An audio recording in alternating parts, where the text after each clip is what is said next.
Bartlett digs in. Andy Pettit's ready. Let's do it here in the Bronx. And the first pitch is a strike, and if that's any indication, another generous strike zone by the home plate umpire. See Andy Pettit on the season. This will be a 6th start, 2-1. Pretty good start to a season so far. Strike 2. 10 walks. Here's the G pitcher scouting report. Houston, we have a problem. Well, Andy's from Houston, Texas, and his counterpoint, Jeff Neiman's also from Houston. There's going to be some people down in Houston, Kenny. They're going to have trouble who to root for. Slow the Rays down. Obviously, Andy's got a great pickoff move. The Rays run like crazy. Andy and Molina probably a good matchup for the Rays to keep them slowed down. And, of course, Andy's 15-4 against Tampa Bay in his career. And the pitch to Bartlett is skied to right center and deep, giving chase as Swisher on the run on the track, looking up. See ya! Leadoff home run for Jason Bartlett. That got out in a hurry, and the Rays are on the board. Jason Bartlett, he's got his home run stroke down this year. He's got 4 home runs. This is his 4th. He hit 1 all of last year. And he's substituting for B.J. Upton in the leadoff spot tonight, and gets the Rays on the board in a hurry. Something out over the plate. He quick stroked it, and this ball kept carrying towards the bullpen and finally went out. It's 1-0. Count now 0-1 on Carl Crawford. So Bartlett with 4 home runs, as Kenny mentioned, 11 RBIs. And Crawford dumps one into center field for a base hit. Never a good thing. He has stolen a base in 9 straight games, and he's 20 for 20 on the season. An inauspicious beginning for Andy Pettit. Yeah, he hasn't had Andy Pettit on the mound, though, during those stolen base attempts. There's one out over the plate. Kind of flicks it into center field. I mean, he's not even running hard at first. He's running faster than most guys. We saw that puzzled look on Andy Pettit's face. This is a decent pitch. Slider down and away. You got him way out in front. Look at that swing. If you're a hitter, that's good hitting, right? Saying if you're a pitcher, you're feeling sorry for yourself. Well, back in the day when Carl first came up, he couldn't hit like that. He didn't hit many pitches like that. He has learned how to have various swings at the plate, and he's become a much, much better hitter. Here's the reigning Rookie of the Year, Evan Longoria. The count 0-1 on him. Foul back 0-2. So Andy's throwing strikes, but he sees the Rays already have a run on the board and a runner on first. 35 ribbies for Longoria. That leads the major leagues. Last year he started the season in the minors. They didn't want to start his arbitration clock that early, but then he ended up signing a long-term deal. Was called up after a couple of days. Well, I think he missed 6 or 7 games. Here's the hitter scouting report on Evan Longoria. What sophomore jinx are we talking about? This guy's leading the American League, or lead the major leagues in runs batted in. He was the unanimous Rookie of the Year last year. April Player of the Month, the first Rays player ever to have that award. He's got 22 extra base hit. That also leads the major leagues. Off to a tremendous start in his 2nd year.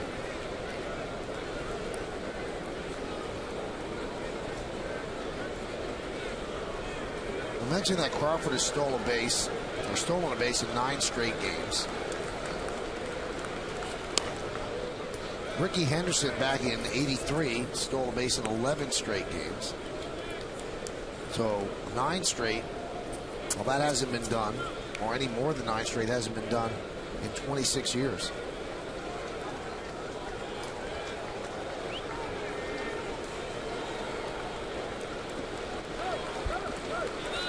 Time is called. IOTV offers you incredible HD picture and sound. HD is free with IOTV, the official HD service provider of Yankees baseball on Yes. Back in '83, Ricky Henderson went on to steal 108 bases that year. And the 0-2. Right back to Andy. Let's see if they get 2. There's one on to first. It's a double play, a 1-4-3 double play. As they like to say, a pitcher's best friend. Let's take a look at the Yankees defense that will be behind. Brought to you by the Home Depot. In the outfield, Damon, Cabrera, and Swisher. That's left to right. Infield, Pena, Jeter, Cano, and Teixeira, third to first. And Jeter and Cano have started every game so far this year. Molina behind the plate. Pettit is on the mound. Andy Pettit has thrown 11 pitches in this game. All of them have been strikes. Here's Carlos Pena. His home run off Phil Koch in the 10th inning, the difference in the 4-3 loss last night.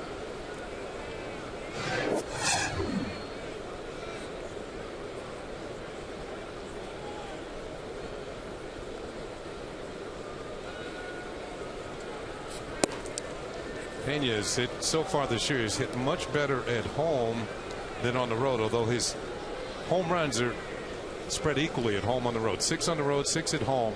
But the difference is he's got only 12 hits on the road, but 6 of them are home runs, including the one last night. Count 2-1.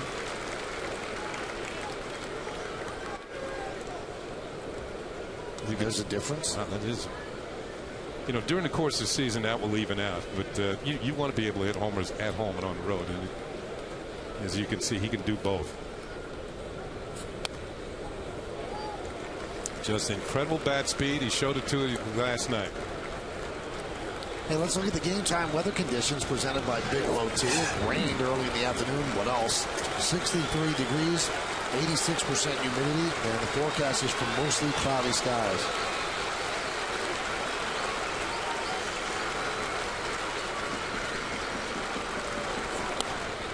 Fouled away.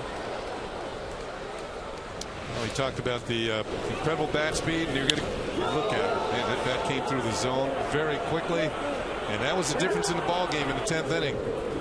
Carlos Pena, you're getting used to that in the Rays dugout.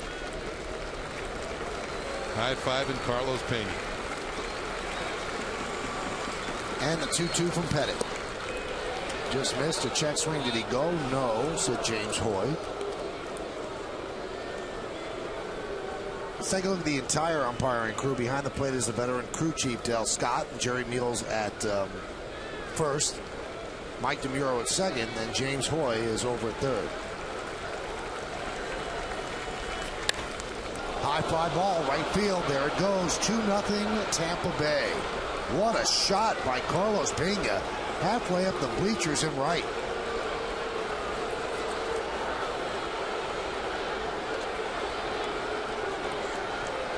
That is his major league leading 13th home run of the year.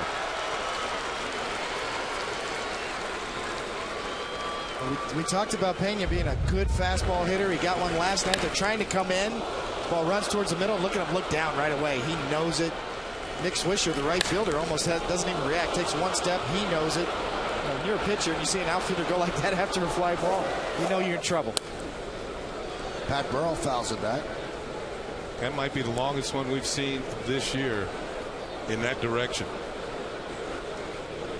Halfway up the bleachers, maybe a little bit more.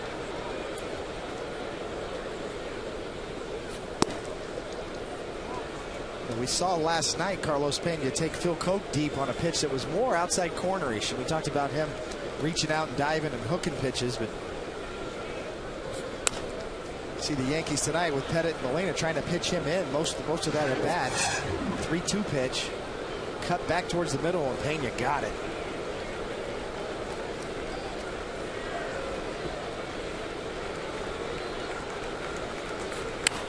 Fouled away. First 5 starts for Andy Pettit this year. He allowed just 1 home run, and here in the first inning he's allowed 2 already.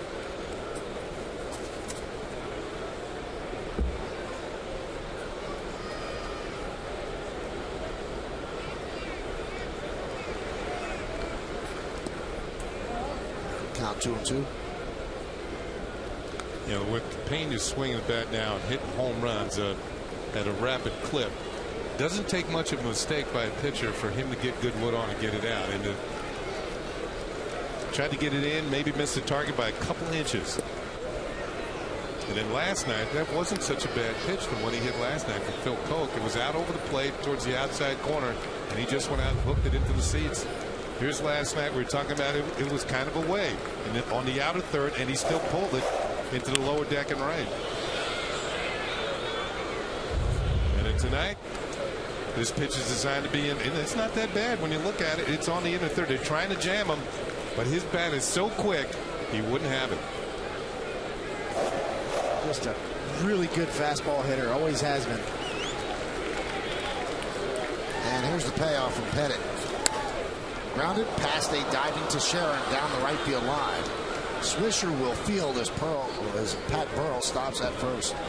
You know, you think about the organizations that, including the Yankees, didn't hang on to Carlos Pena. You think the Red Sox were involved, the Tigers, and the Yankees. You're seeing Andy Pettitte really going for the corners.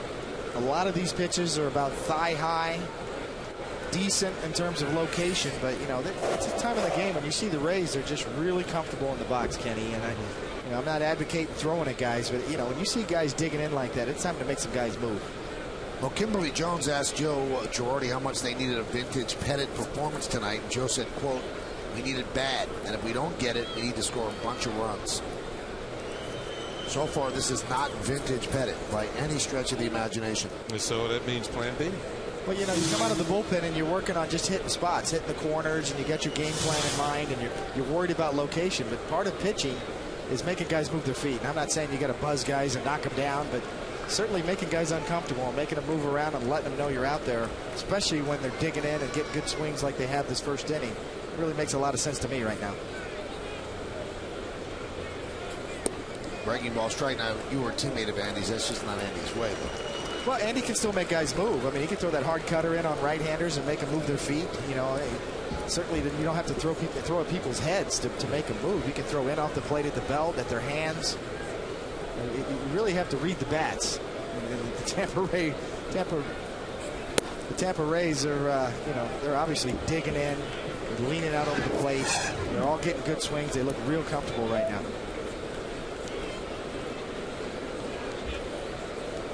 Zobrist gets the start tonight in right field. Gabe Gross was out there last night. Zobrist is kind of a player who can play anywhere. He's a switch hitter.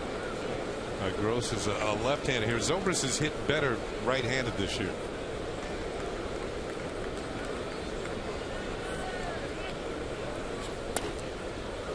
Fly ball down the right field line. And that's out of play. Now, Zobrist against left-handers hits .216. Against right-handers, .350. You know, Singy, I had that talk with David Wells, who had outstanding control when he came over to the Yankees, and it's almost as if you can throw too many strikes sometimes. And we saw Andy come out, and his first 11 pitches were strikes, just on location. And I tell you, the opposing hitters see that. Sometimes you need to force yourself to throw off the plate, especially when you get ahead in the count.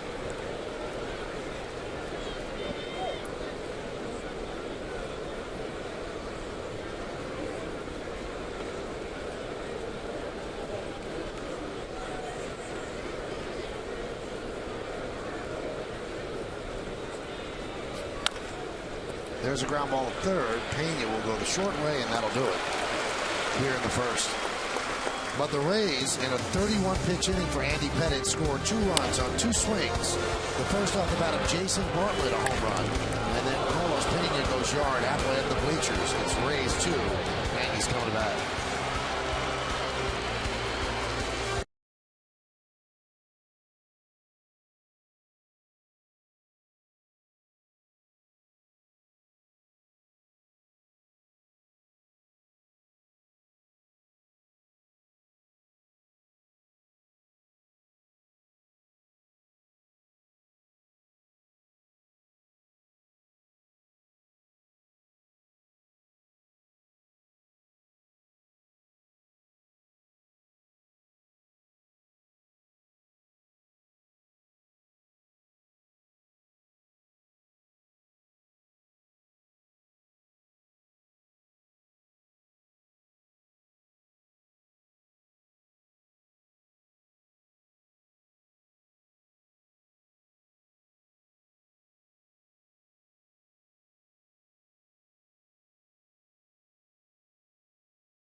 The Rays.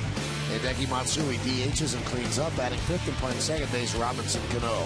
Nick Swisher's in right field, he'll hit sixth. Batting seventh and playing center field, Melky Cabrera. Ramiro Pena, the third baseman, will hit eighth, and batting ninth and catching Jose Molina.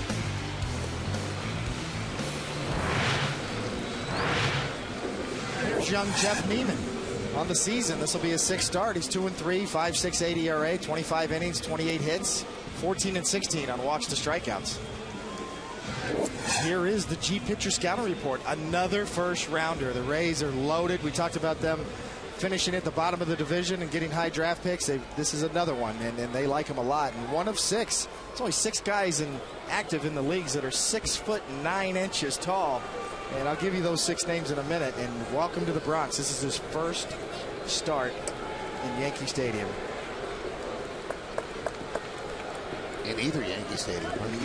First visit to the Bronx. Welcome to the Bronx. Here's Derek Jeter. Derek has 4 hits in his last 22 at-bats and fouls off the first pitch. 6 active pitchers, 6'9" or taller. Arizona's got 2 of them, John Roush and Randy Johnson. San Diego's got Chris Young. Baltimore's got, Hendrickson with Florida, yes, and I don't even know how to pronounce his name, Michael. Micolayo. Yeah. There you go. Never even heard of him. His first name is Cam. Cam Micolayo yeah. is 6'9". And of course, Randy Johnson's with San Francisco now. He's no longer with Arizona. Micolayo's a relief pitcher with Baltimore. I think he's had some arm problems, though. I don't know if he's there right now. We'll find out tomorrow, though. He's still tall. Yep. And the 0-2. Fouled away. Yeah, I walked by Neiman in their clubhouse yesterday. He is a large dude. I mean, he's not only 6'9". I would guess he's going a good 270. Yeah, they got him listed at 280. Yeah, right. 6'9", 280. It's a first-round pick in 04, the 4th pick in the nation for the Rays. Jeter battling. 6'9", kind of a hard, heavy sinker in the low mid-90s, kind of a big hook. Born in Houston, Texas, as I said. Andy Pettit also lives in Houston. Got a battle of Houstonians. 6'9", 280.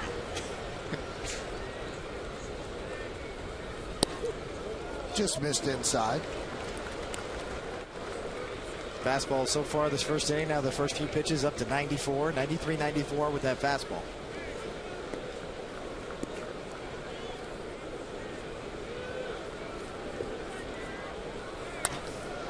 Giving out to right center field. And that's going to dunk in for a base hit. Kapler cannot cut the ball off. Jeter will go to second with a double.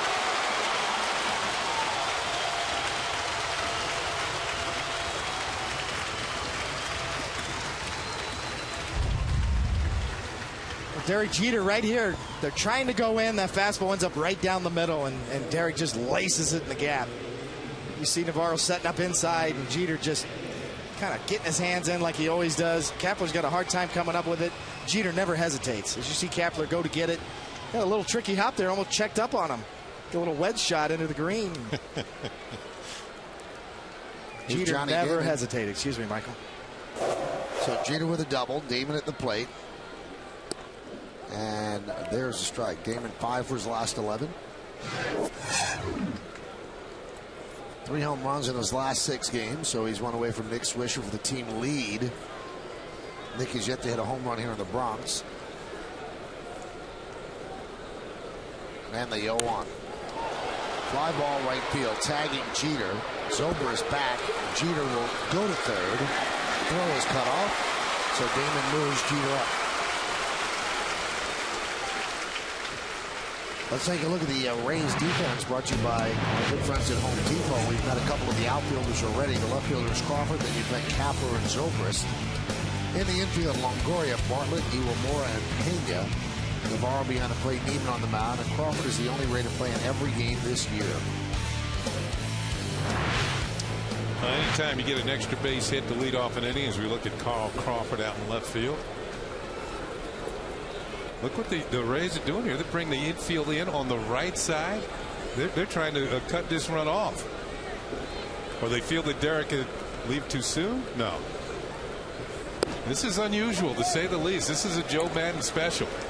Well, the entire left side of the infield is open because they have Longoria holding Jeter on third, almost like a first baseman.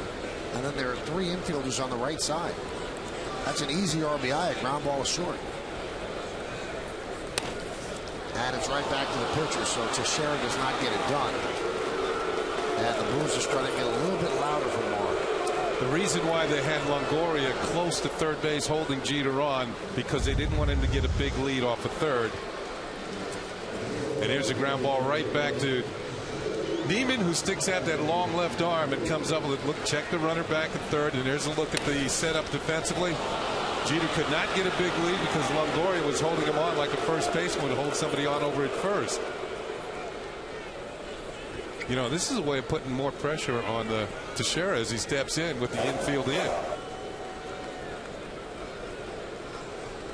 Well, here's Matsui. Yankees are now 4 for the last 34 with runners in scoring position. I don't think I've ever seen a team do that with a 2-run lead. And a number 3 hitter at the plate. Especially Longoria didn't even move. He didn't even break off the bag, you know, with a secondary move. He just stood there. You wonder if that shift was more playing with Teixeira's mind than anything. I was thinking the very same thing. Watch Longoria on third. He's not even moving. See, here's the setup here. The infield is in, definitely. About halfway. He never flinched at all, like a statue. And that clips Matsui. He'll take first.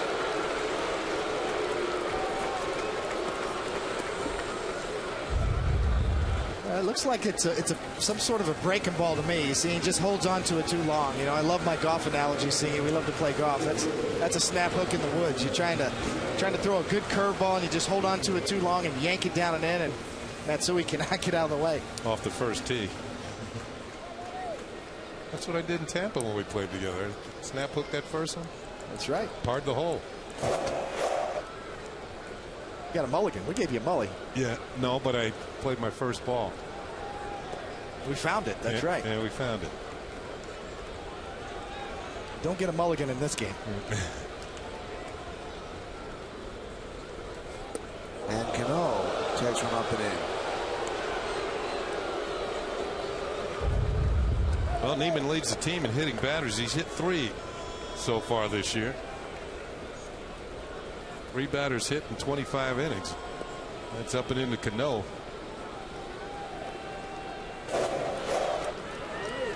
I know nobody's going to charge the mound. And the count 1-1.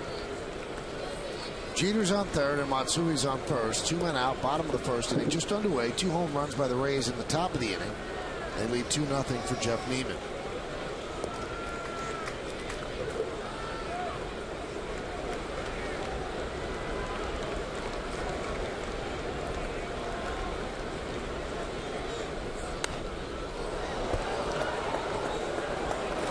Now 1-2. Here's where the Yankees, as you mentioned, Michael, the fact that they haven't been hitting with runners in scoring position. You know, you hope that it levels out and it's not something that comes and goes from the ball club. Like they'll be on a hot streak of hitting runners in scoring position, and then they'll go for a while without doing it. Because you need that level production to win ball games on a consistent basis.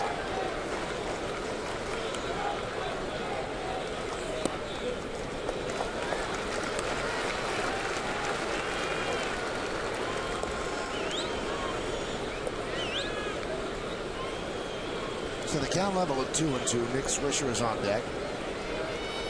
Once again, another deep at bat for Robinson Cano. And last year when he struggled, we saw him swinging a lot of first pitches and early in the count. He seems to continually get himself deeper in the counts this year, getting much better pitches to hit.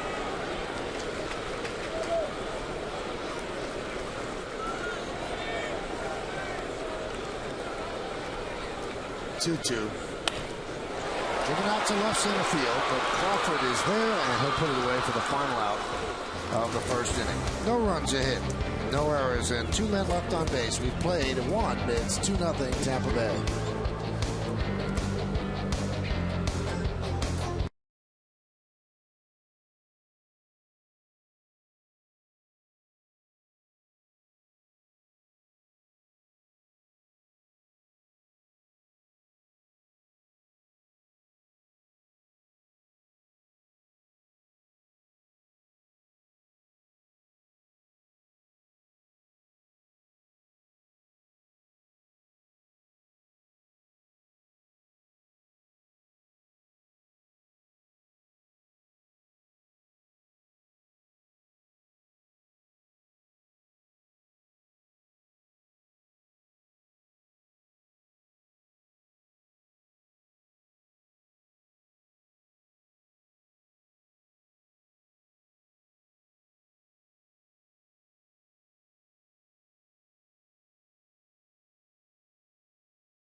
Games Friday and Saturday, both on Yes. 1:30 start on Sunday.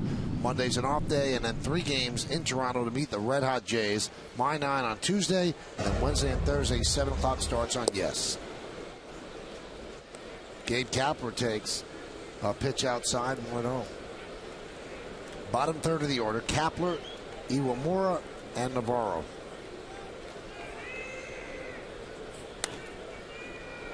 Fouled away.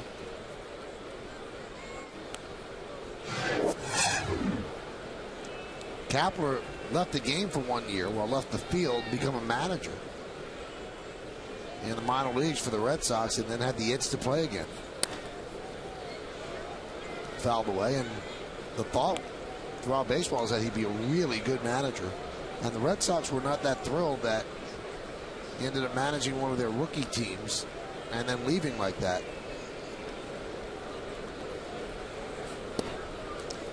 Well, with the Rays now, he's capable of playing all 3 outfield positions. He's in center field tonight. Upton, as Michael mentioned, B.J. Upton not feeling well tonight.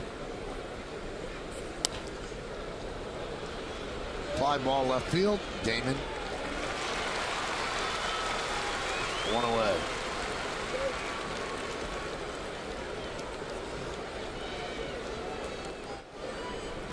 Stay tuned during the 6th inning for a message from our friends at the Fox Business Network.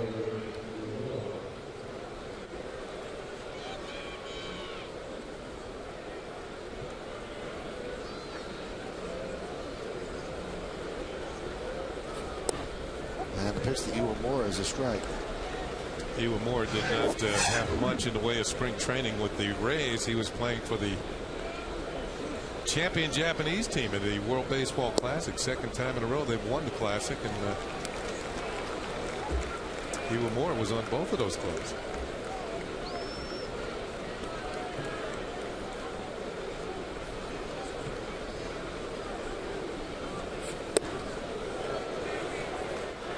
Nice pitch right there, Singy. That's exactly what I'm talking about. Yeah, you had said that early in the ball game, Andy was throwing too many strikes, and they were comfortable. This is, you know, just move a little bit, opens up the outside corner a little. Andy started out this game with 11 straight strikes. You know, his control has been excellent tonight, but the Rays have really dug in on him. And sometimes, as we said, make him move just a little bit. Great breaking ball, strike 3. Iwamura down looking. And could that have been set up by the pitch that moved him off the plate? Well, no doubt. You're going to see here, we watch Iwamura's first move. A little bit of a buckle. He thinks that ball's inside. Coming back at him again. No, breaking ball. Watch him buckle. He thinks that ball's inside. It ends up almost down the middle. Got a lot of plate. Nice pitch.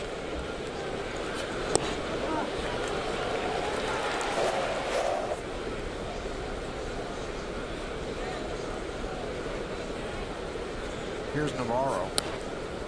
Remember that study they had? It was either the late 60s or early 70s where they said that a breaking ball didn't break. It was an optical illusion. I thought that one broke. So did Iwamura on the way back to the dugout. In the 60s they did it? Late 60s, I think. Sandy Koufax is pitching in the mid-60s. Try and hit his breaking ball.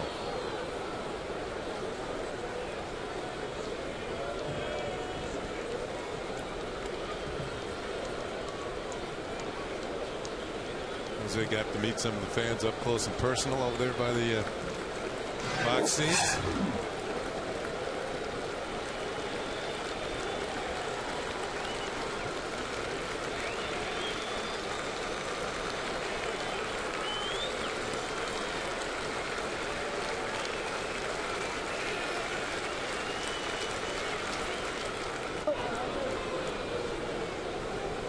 Andy Pettitte came into this game as a Yankee for his career, 180 and 102. It's a .638 winning percentage.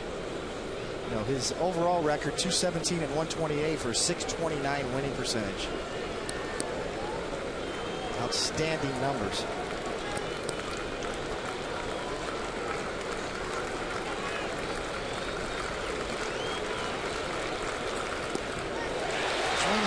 Navarro down on strikes. Molina will tag him out, and a nice rebound inning by Andy Pettitte as he retires the Rays 1-2-3, including 2 strikeouts. The final one, a strikeout of Deanna Navarro. We go to the bottom of the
New York Yankees.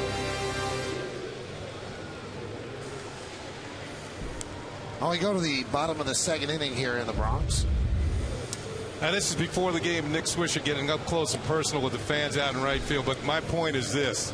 If I'm Joe Girardi or Brian Cashman, I'm going to tell him to cut this out. You know, you can see the dismount there wasn't very solid. And the Yankees have enough injuries. There's enough guys on the and right now he's too valuable to the team. He's leading the team in home runs. He's up there in runs batted in, and you shouldn't be doing that sort of behavior. Shouldn't be tolerated, because if you injure yourself doing something like that, it's just not create more problems for the ball club. It's having enough problems right now. So I know he's enthusiastic and he likes to do it, and he's a good athlete, but I don't think he should be jumping up and down like that over the wall in right field. And that was not an Olga Corbett dismount. Well, you know, we've seen stranger things happen in all sports. I think there was a player a few years ago celebrating a game-winning home run, jumped on home plate and hurt his knee and was out for a while. I can't recall who the player was. Count 2-0. Swisher's been valuable to the Yankees in many ways. He actually sees 4.48 pitches per plate appearance.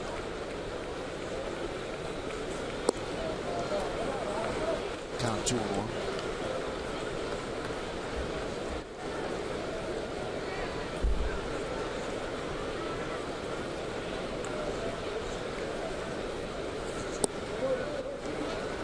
2-2, so there he's going to see 5 pitches. Or 3-1, I'm sorry. That was not a strike.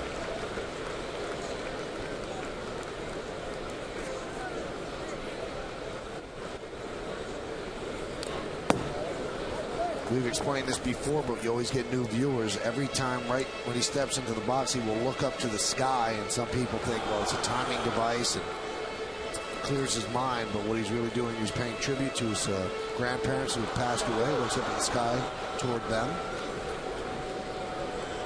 You'll see right there. That one wasn't it. There you go. It's the 31st time this year he's had a full count. And he extends the at bat. Like a pre-shot routine, huh? Does it every time.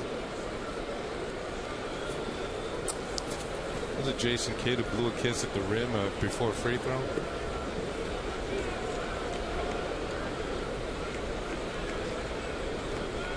(3-2). Popped up, shallow left. Crawford coming in. Do you have any rituals, David? Lots of coffee. Yeah. I told people the best performance enhancing thing I ever did before a game, Michael, was Puerto Rican coffee and about 4 Advil. The arm went barking, huh? How about you, Kenny?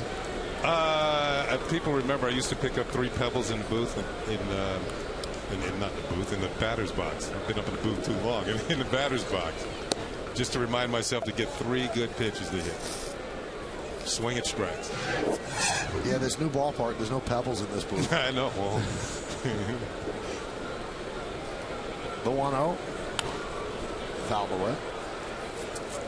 But there's nothing like what Wade Boggs used to go through. I'm sure you lived that, David. Oh, yeah, he had some kind of routine. I mean, times a day, go out to warm up, 7:17 every night, back when the games were at 7:30, 7:35 starts. Now, if you wanted to freak him out, you just stopped him from getting out on the field at 7:17. He would really not like that. You could really mess with Wade. If he messed up his routine, he could get out of his element. And his nickname was the Chicken Man because I believe for his entire big league career, that's all he ate.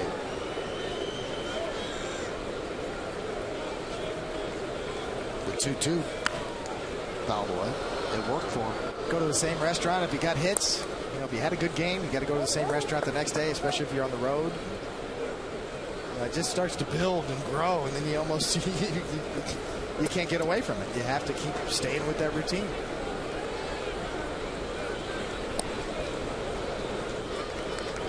Good hitting streak. When I was at home, I used to drive to the ballpark the same way every day. Every day. Wouldn't deviate. Leave at the same time. 3-2. And Melky works a walk. Well, fans, it's time for the Toyota text poll. Tonight's question is, which of these hitters, each 25 or younger, is most likely to make it to the Hall of Fame?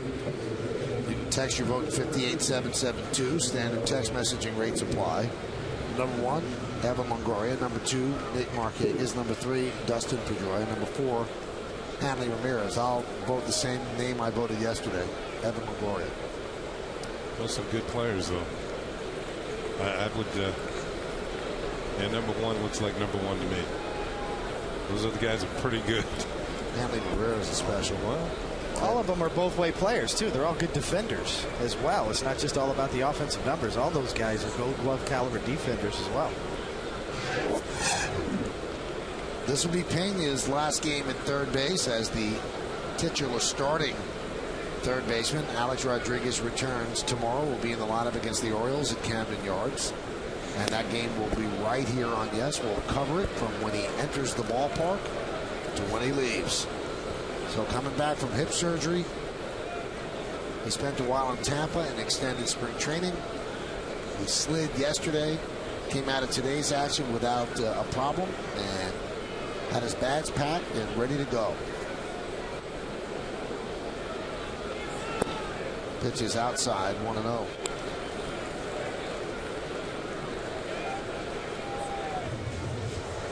Talked about Jeff Neiman. There's his pitch count on the night. You know, he's so far this year, he's had 3 good starts, 2 bad starts. He's beat Seattle and Minnesota. In AAA over the last 2 years, he's 21-11 with a 3.78 ERA and 251 Ks and 264 innings. Definitely got a strikeout mode or mentality as a pitcher. One thing about the #1 draft picks, they usually get pretty good deals to begin with, and organizations like to see that that money and that investment reach the big leagues eventually. And that might be a reason why they traded Edwin Jackson to Detroit to open up a spot for the likes of Neiman or some of the other high draft picks they've had coming through their organization as pitchers. You believe that guy singing right there, Neiman? He didn't play basketball. 6'9", 280. He did not play basketball. He actually tried out for Houston's Lanier Middle School and got beat out by Emeka Okafor. Well, there's no shame in that. The guy's in the NBA. Sent him right to baseball. 6'9", 280, no basketball background.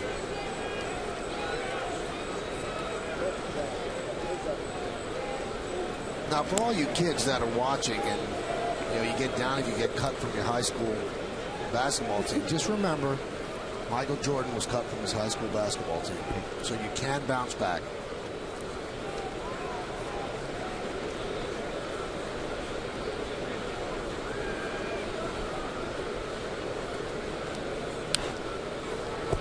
Melky was thinking about going twice. He tried to get a break over at first base there and then slammed on the brakes. Neiman's pretty tall, and looks like it takes him a little while to get rid of the ball towards home plate to unwind that 6'9" body.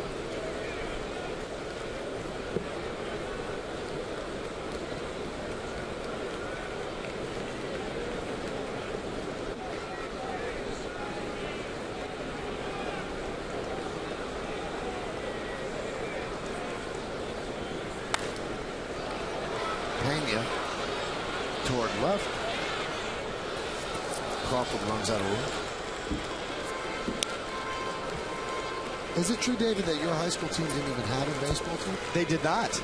No baseball team. I played in summer leagues, which actually kind of helped me. I played when I was 15 years old. I played in a local amateur league called the Van Johnson League that was for college players, 21 and under. So when I was 15, I was competing against college kids. It really helped me. Just trying to hold your own against that competition when you're that young. Were you pitching all the time, or other positions? Other positions as well, but I always knew that pitching and being on that mound was what I wanted to do from a young age on. 1-2. Well, what did it bat for Pena? Spoiling a lot of pitches. Why wouldn't your high school have a baseball team? It was. I think back, during that age, I think it was budgetary reasons. Baseball. Even then, it was budgetary reasons. Baseball's not like soccer. You just can't throw a soccer ball out on the field and go kick it around. Baseball, you need all the equipment, the bats, the gloves, the helmets. So back then, the high school just didn't have enough money in their budget to field a baseball team.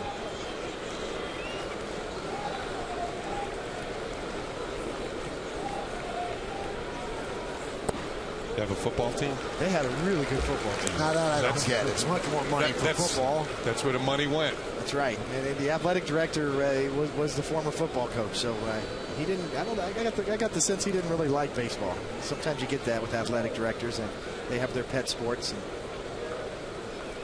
they have one now, Michael. Do they? They do have one now. Is it thanks to you? Well, I certainly have helped them out. That's for sure. And it was that lack, I don't know if you realize this, Kenny, it was that lack of a high school baseball team which, forced the construction of Candlestick Park. That's exactly right. Right out in the driveway, yeah. Right? Right in the backyard. Backyard. When Dad put the floodlight on the back of the house and we could play night games, wiffle ball in the backyard, that was the highlight of my youth. I'll never forget that day. Runner goes. Pitches inside, throw to second, not in time. Melky steals second. And Melky was flirting with going this whole time that Pena's been at the plate. And he was thinking about going slamming on the brakes. Now he finally gets it in gear, got a pretty good jump, and Navarro couldn't make up the time. So Melky Cabrera with his 3rd stolen base of the year. Got a good pitch to run on, too. Breaking ball. Navarro had a hard time, had to reach way over his body to get it. Melky really playing very good baseball so far this year.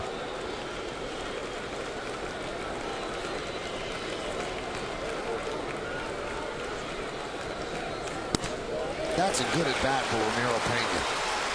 Foul ball after foul ball, and finally works out a walk. Let's take a look at tomorrow's starting pitchers, brought to you by Verizon Fios, over 100 HD channels and the fastest internet. This is Fios. This is big. CC gets another shot. 1-3, 4.85 against Jeremy Guthrie. 2-2, 5.05, and that is the opening day rematch. Coverage will begin at 6:30 with our pregame show, and right around 7:05, 7:06 first pitch. And as we mentioned, Alex Rodriguez's first game of the 2009 season. Jim Hickey, the pitching coach, out to the mound. Done a great job with his pitching staff a couple years ago. Of course, the Rays were struggling. Last year, everything seemed to click. They were the only team in baseball that had 5 starters make at least 27 starts. So not only were they young and gifted, but they stayed healthy throughout the whole season. That certainly helps when you have pitchers rolling along, one right after the other.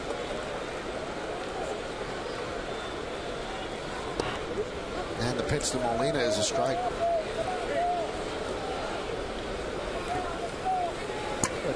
Just saw a shot of the Rays dugout there, and Andy Sonnenstein was in line to get the win last night. Ended up with a no decision. Certainly had a great game. Right there on the far right, Andy Sonnenstein, and then Matt Garza right to his right. You know, those starting pitchers hang together, Singy. The hitters do too. They're all part of the same team, but they're in different unions. Pat Burrell, that was an interloper in that group. You know what? I like the pitchers on my team, but who's to say that next week they get traded to somebody else? You know what I mean? You got all 4 starters right there, Kazmir and Burrell's right in the middle. And well, that's how you trade thoughts about what's going on in the game. How would you pitch to this guy? How would you pitch to the next hitter? Or what has worked for you against him? And you get all kinds of ideas. And you see the same thing on the Yankee bench. Grounded left side. There's one on to first. It's a double play. So Molina bangs into a 6-4-3 double play, and the Yankees continue to falter with runners on base. No runs, no hits, no errors, and 1 man left on base. We go to the 3rd inning here at Yankee Stadium in the Bronx, and the Tampa Bay Rays lead the New York Yankees 2-0. You're watching yet.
Jason Bartlett leads off the 3rd inning, and the first pitch from Andy Pettit is upstairs on the Modell's scoreboard. 2-0 Tampa Bay.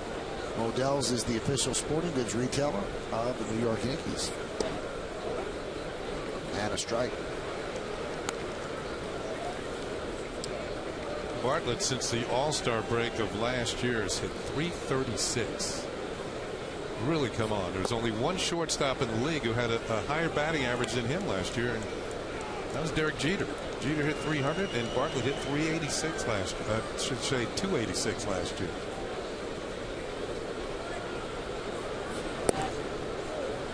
He has come a long way with the bat. And Steve Henderson, the hitting coach of the Rays, deserves a lot of credit. I'm sure Bartlett would agree to that. Hindu.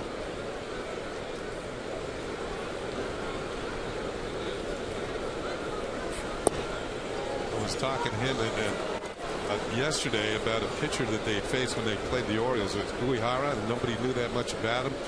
And he said he was getting very frustrated with his hitters because they had problems figuring them out. And finally they did, and won the ball game.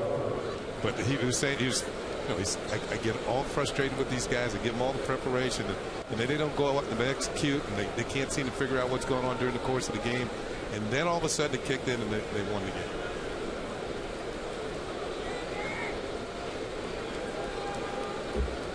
You see those hitters coaches, they get up close, see them right on that screen. They're just checking out everything they can about their hitters. It's like in between innings when the pitcher's out there, they take a break. Now he's got his game face on, checking out Carl Crawford right here. And hitting coaches are to the hitters exactly what the pitching coaches are to the pitchers. They are that close to them.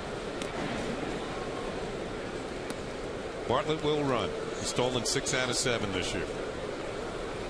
Crawford can run.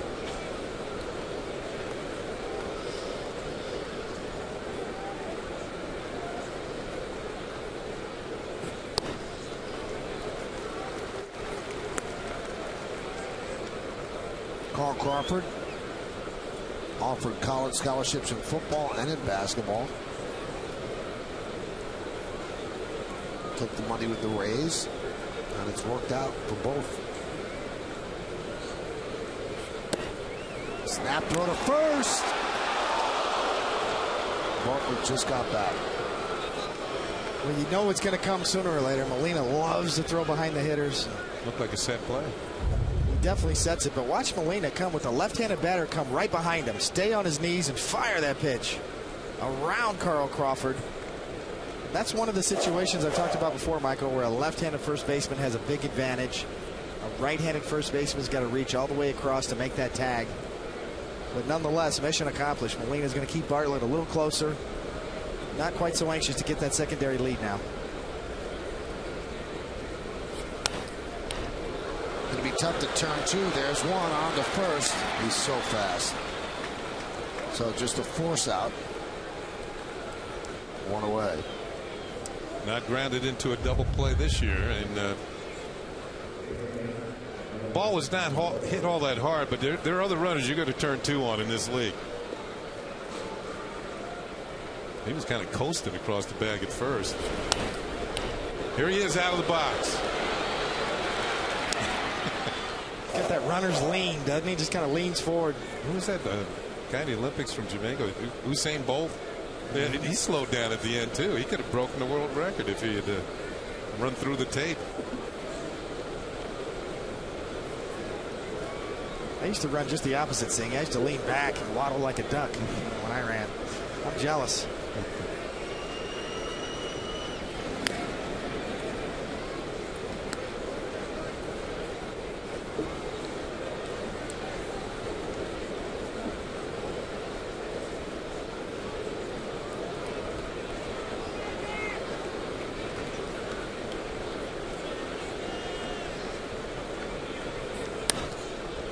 High fly ball, right field deep. Swisher jumps, see ya. A 2-run home run for Longoria.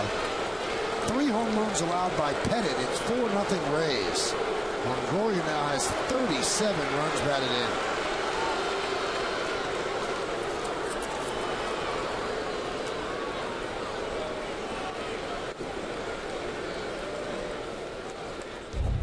Guy's just 23 years old. That pitch is in the middle of the plate. You can do what you want with it, but he's got the power. And he knew it as soon as he hit it.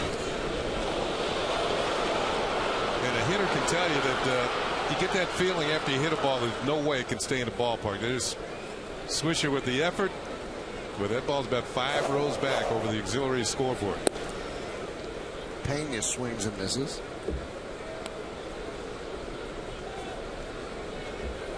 There's not much wind here tonight at Yankee Stadium. The flags are fairly dead.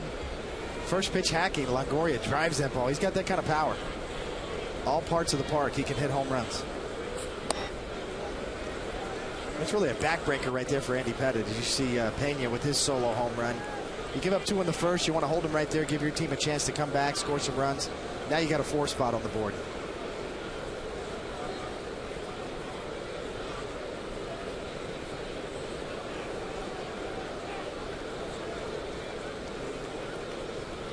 And the 0-2. Inside 1-2. Great numbers against Pettitte. 11 hits and 31 ABs and 4 of the 11 home runs.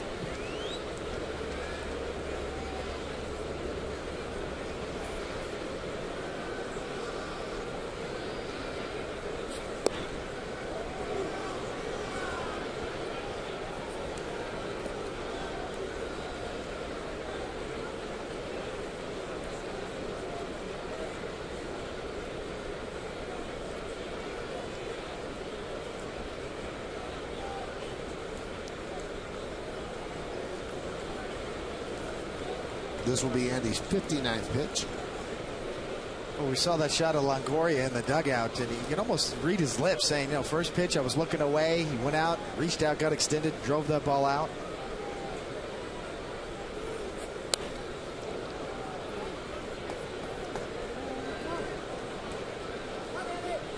Sometimes hitters just guess. They go up there looking for a certain pitch in a certain location. I know, Singy, you did that when you played.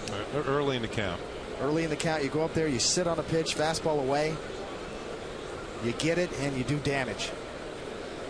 2 Rays teammates combined for 67 ribbies so far. He goes around. The ball gets away from Molina. And Molina will throw to first for the putout. So you score that a strikeout 2-3, and there are 2 away.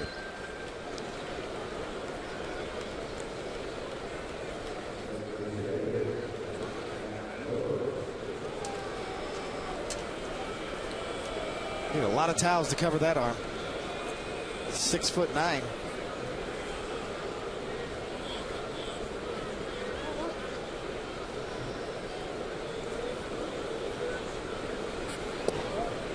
Breaking ball strike to Pat Burrow.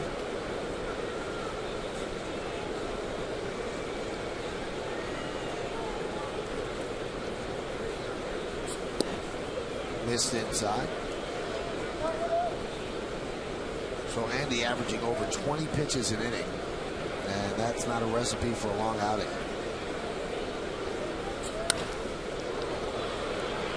Melky Cabrera is there, and that'll do it. But more damage for the Rays. They scored 2 runs on 1 hit, no errors, and nobody left. The 1 hit off the bat of the red-hot Evan Longoria. He picks up his 9th home run of the year, now has 37 ribbies. Tampa Bay now has a 4-0 lead.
Yankees for your chance to present the MetLife Player of the Month award on the field at Yankee Stadium. Simply visit MetLife.com/Yankees for official rules. No purchase necessary, void where prohibited, and sweepstakes sponsor is Metropolitan Life Insurance Company. For the Yankees, down 4-0 here in their half of the third inning. He's going to be top of the order. Derek Jeter, Johnny Damon, as you can see, is on deck, and then Mark Teixeira to follow. And the Yankees in a hole here against big Jeff Neiman. Derek had a double leading off the game for the Yankees in the first inning, his 6th double of the year. And Neiman comes a little inside, and it's ball 1.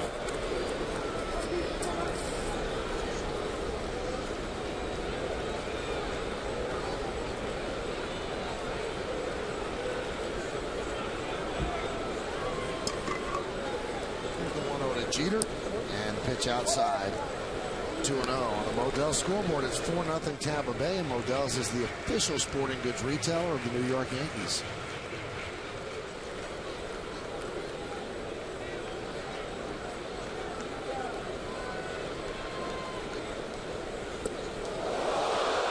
Jeter moved off the plate. Well, no intention here. You see Navarro setting up away, and he just lets it get away from him. He flies open. He's late with his arm. Trying to throw a strike on 2-0. Certainly no intent there. Yeah, when you're 6'9", there's a lot of mechanics to be worked out, and they weren't quite in sync on that particular pitch.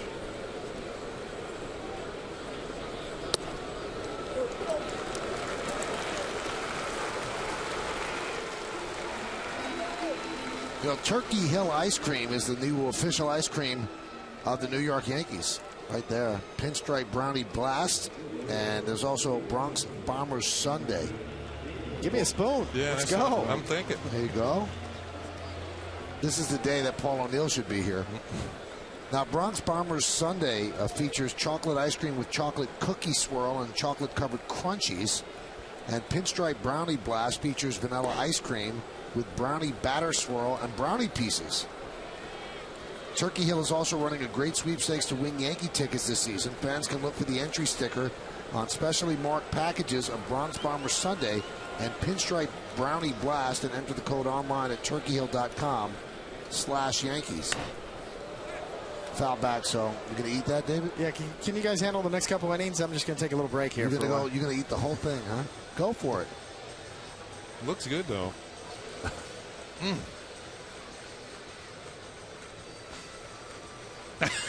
How's that smacking? It's got to sound nice at home, right? Just don't get brain freeze, all right?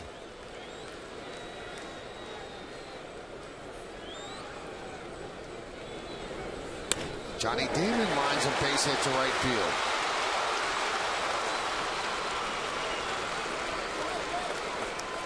We'll see if that leadoff walk to Derek Jeter opens the door for some Yankee offense here in the bottom of the third inning.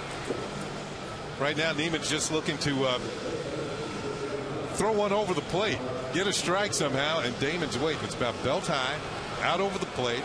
Johnny just rips it over the head of Pena on into right field. Here's the swing. Johnny Damon, he's the one that's kind of been in the middle of whatever offense the Yankees have been able to generate lately. And he's certainly one of the guys that's been hot, swinging the bat well. The Yankees need to fight back into this game. Obviously, they lost to the Rays last night. They need to battle back and pick up their pitcher.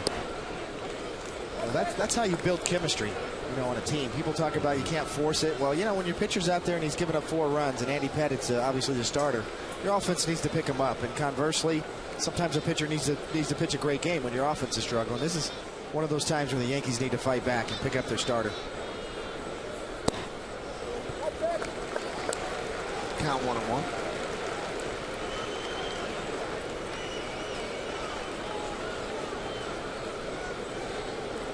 About to start the honeymooners. That was a live show just like this one. Foul back. Think they had a 7-second delay too, Singy? No, I don't think so. For Jackie Gleason? No.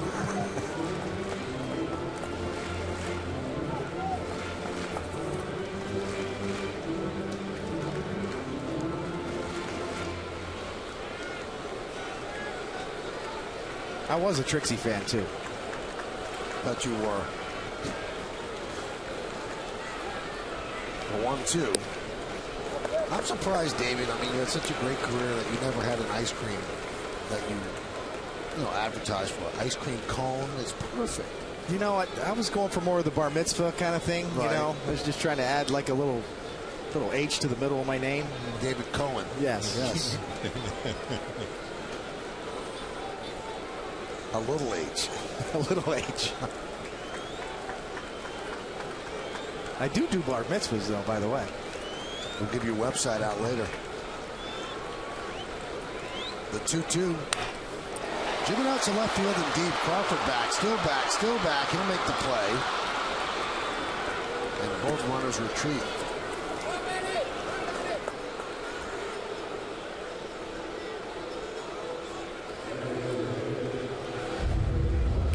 Well, better swing this time. You know, Teixeira, we've seen him get under balls, and that ball's out away from him, and he drives it the other way. Obviously, Carl Crawford's got a beat on it. Looked like he caught him reaching a little bit, maybe a little behind it, Singy, but that, to me, that was a better swing than what we've seen the last couple of at-bats. To me, and we were talking about this in between innings, when it comes to Teixeira right now, he's kind of feeling for the ball. It's almost as if you want to make sure you make contact, don't swing it. You got to let it go sometimes. It's get some force into it. When you connect on one, you can drive it. He's trying to make sure that he hits the baseball when he swings at it, and just not happening.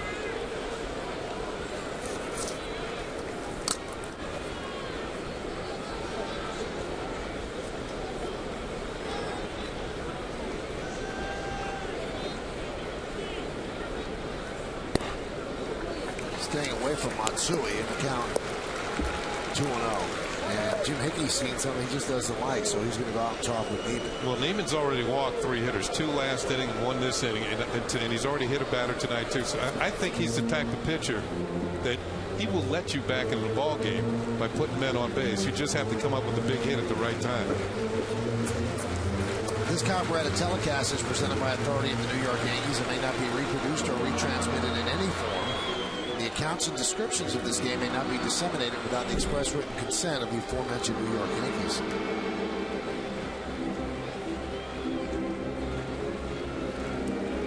I got a look-alike for you. Jeff Neiman and the actor Jeff Daniels. Good call. Dumb and Dumber. It's a good call right there. I don't think Jeff Daniels is as tall as this guy, but I'll give you that. That was a funny movie.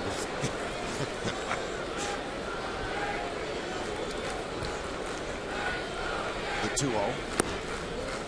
Upstairs, 3-0. You watch Matsui, and we've seen him for so many years, Kenny, and the one thing that they always teach kids is don't bail out, don't bail out. Every time he swings, he bails out. And somehow, he reaches the outside corner. I mean, his first move is always toward right field. Yeah, but he keeps his hands back, though. Yeah, and that enables him to reach out there and hit the ball with authority for the opposite field. Girardi trying to catch him on a 3-0 pitch. Maybe get a 3-run home run. That's Cormier beginning to warm.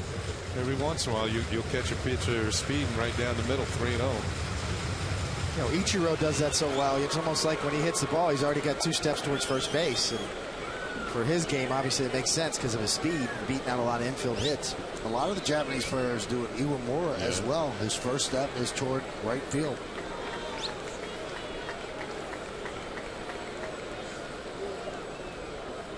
Now you say, David, that he keeps his hands back, but still doesn't it move your body away that you shouldn't be able to reach the outside pitch? Well, you know, I'll defer to Kenny on this, you know, being the hitter. But you know, when you keep your hands back, it seems to me, you know, that you could still get extension and still reach that pitch. And a lot depends on how close you are to the plate, and he's fairly close. Fly ball center field. Kapler coming in. 2 outs.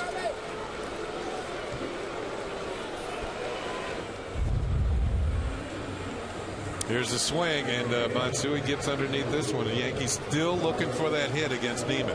Still haven't gotten it. Left 2 men on in the first inning, 1 man on last inning, and they've got 2 more men on in this inning. You can see Matsui's reaction. He knows he had a pitch to drive and just kind of pulled off it a little bit. Ball had a little run on it, too.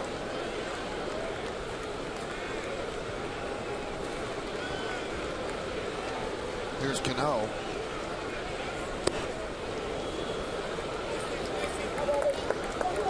Cano 1-1.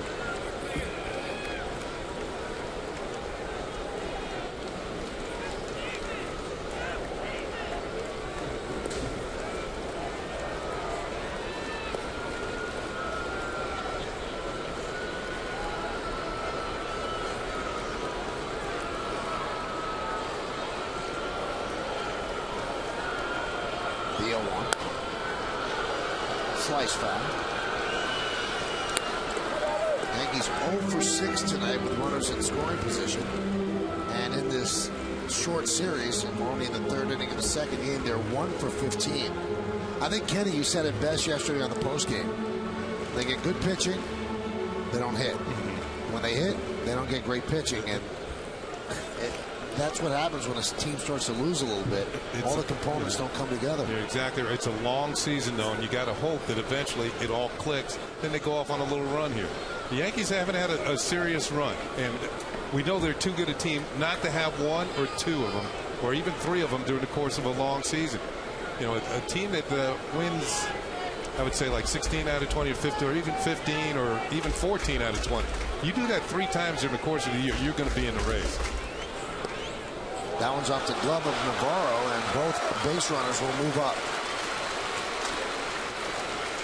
Neiman's doing his best to put the Yankees back in this game, but they can't get ahead at the right time. You see Navarro setting up inside, and this ball's up and away, and he's got to reach up and hits off the top of his glove.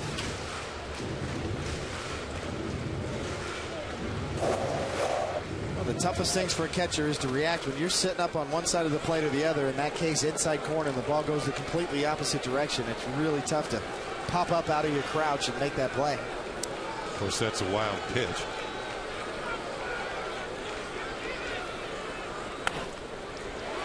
Grounded to short.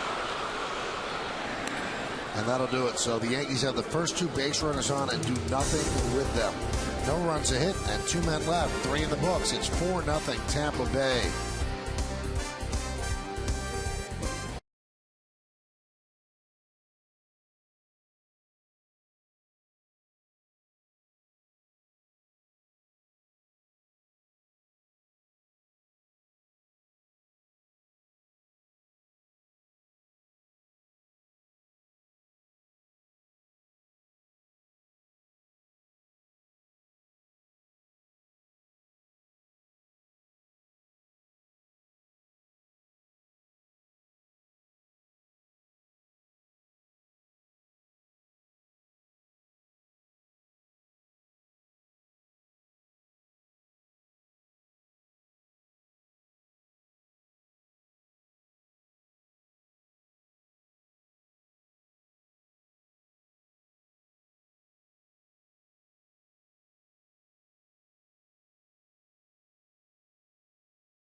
State Smokers Quit Line Quiz. Evan Longoria was the 6th player to be selected to the All-Star game, playing the World Series, and win Rookie of the Year in one season. Who was the first? We'll find out in the bottom of the 4th. Here's Ben Zobrist. Pitch outside.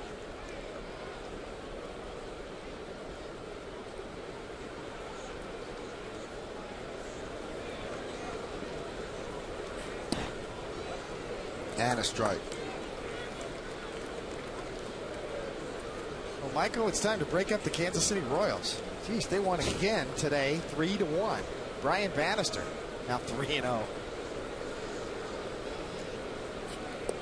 They've got some nice components, and the biggest and most important is that they got pitching. They do have pitching. Zach Greinke, just a phenomenal start. Brian Bannister had a rough year last year. He's bounced back this year. Nice start for him and a big pickup for the Royals. Fly ball right field, and putting it on a hop is going to be Johnny Damon. So base hit for Ben Zobrist. You could see last year, even though the Bannister struggled, he's got good stuff. You know, he's a second generation pitcher. His father Floyd was a pitcher. Zobrist quick on the inside pitch. Zips this one out in the left field. Sinking line drive, and Johnny Damon's got the plate on a hop.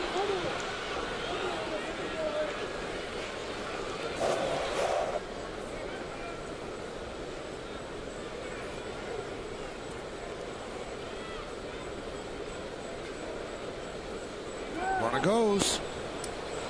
And Molina didn't know where the ball was. He was so quick that he just didn't have the ball. So a stolen base for Zobrist. Well, a lot of times with Andy Petty, you go on first move, and he did. Zobrist just had a tremendous jump, and really Molina didn't have a chance. You see Molina almost trying to deke the umpire again and run into the batter. Maybe initiate a little catcher's interference. But you got to throw the ball first. He tried to be so quick because he saw the jump that Zobrist had. It was a tremendous jump just going on first move.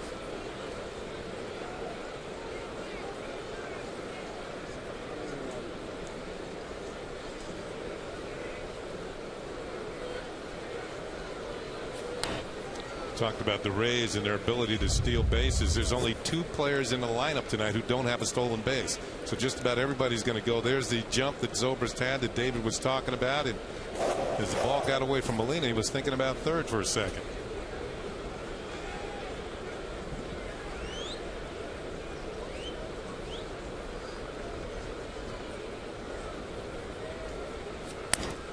Shattered bat, grounded foul. On the first swing, it appeared as though Kapler was trying to hit the ball to the right side. So what does Andy Pettit do on the next pitch? He comes in with a cutter in on the hands. Very difficult to hit the ball the other way, and Kapler's going to have to get a new piece of wood. You like that one? Yeah, that's it.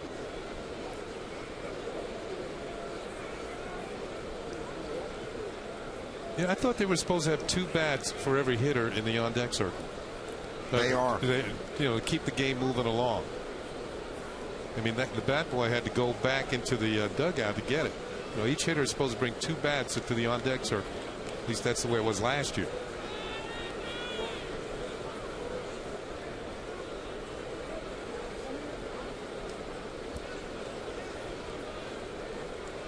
I think there's always a grand plan when these rules are implemented, and then they fade away. Kind of fade away. Yeah. Grounded to third. Pena checks the runner back. The long throw, and Kapler's out. First out of the inning. Andy did a good job of keeping Kapler from advancing the runner. He kept the ball in on him, and the only way he was going to hit it was to pull it. You see Molina shift to the inside. You see the ball come up and in. It might have been a ball, but Kapler went for it, and there's a ground ball to third for the out.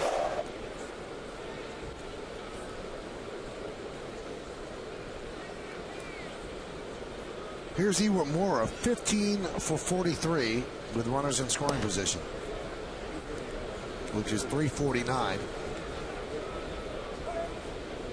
Overall 283.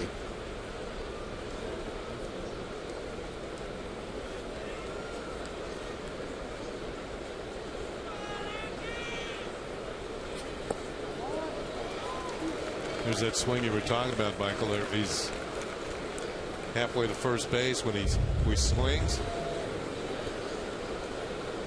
That's why you don't want to leave anything over the inner half of the plate. That's his real power. And not that he's a home run hitter at all. I don't think he's hit one this year. No, he hasn't. But when he does, it's usually something like hanging breaking ball in the inner third of the plate.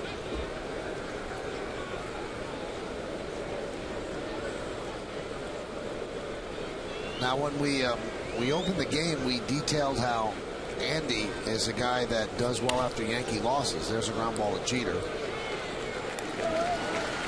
In fact, he's made 142 starts in his career following his team's loss, and that includes the Astros.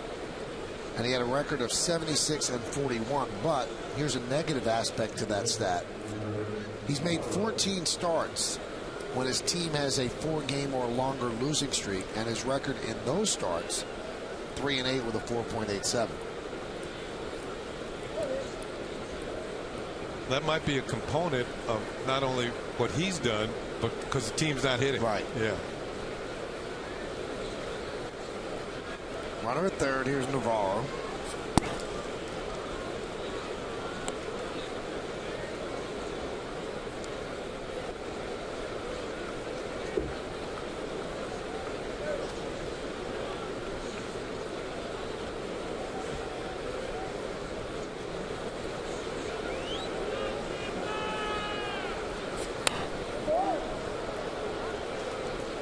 Needless to say, this is a big runner for Andy Pettitte at this point in the game to strand at third base. We saw last night a big third run and a hit by Navarro off of Burnett that was a huge third run with 2 outs. And certainly at this point, you got 4 runs on the board, balls are flying out of the park. You need to strand this runner right here.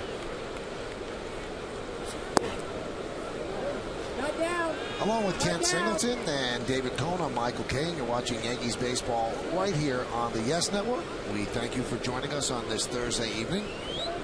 Top of the 4th inning, and the Rays lead the Yankees 4-0. Another big crowd on hand here at Yankee Stadium.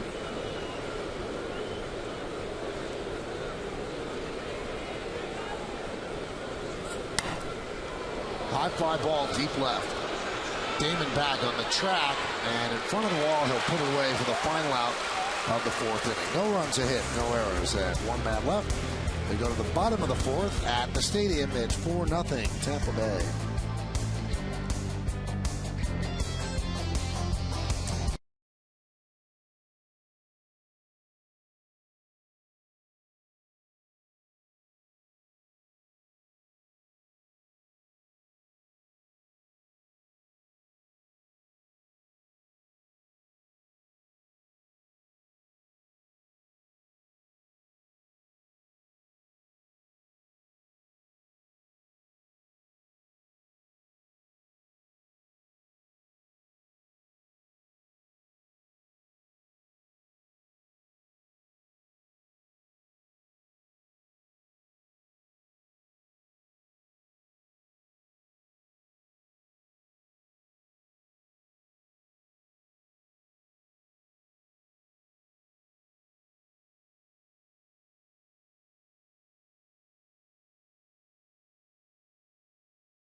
Evan Longoria was the 6th player to be selected to the All-Star game, playing the World Series and win Rookie of the Year in one season. Who was the first to do that? Happened a long time ago. On Newcomb. Like in 1949. Nuke of the Brooklyn Dodgers. He eventually went on to become a Cy Young Award winner. Look at the list. You got Fred Lynn on there, Dontrelle Willis, Tom Tresh with the Yankees, Fernando Valenzuela with the Dodgers back in 1981. Dontrelle Willis on that list, trying to work his way back up through the Detroit farm systems, get back to the big leagues. I think they've been encouraged by his performance so far. Talking to Jimmy Leland in Detroit when we were there earlier, singing, they still have high hopes for Dontrell Willis to get back. I think he's in Toledo right now. It's AAA. Saw the 4-0 score over a shot of the press box and all the writers here at the stadium. Little known fact that if David Cohn didn't throw 96 miles an hour coming out of high school, he wanted to be a journalist.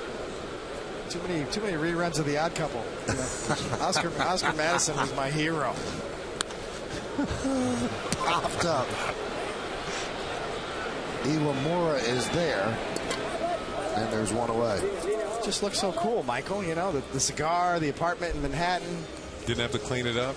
Slob. I was a writer, as you remember, and really the only thing that I could tell you I was a slob. And no writer can afford that size apartment in Manhattan now.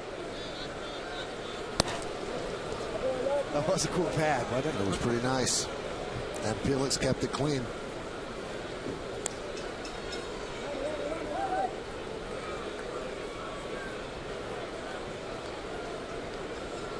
And the 1-0 to Melky. Low 2-0. Get Murray the cop to come over, play a little poker. All right, I'll stop. That's it.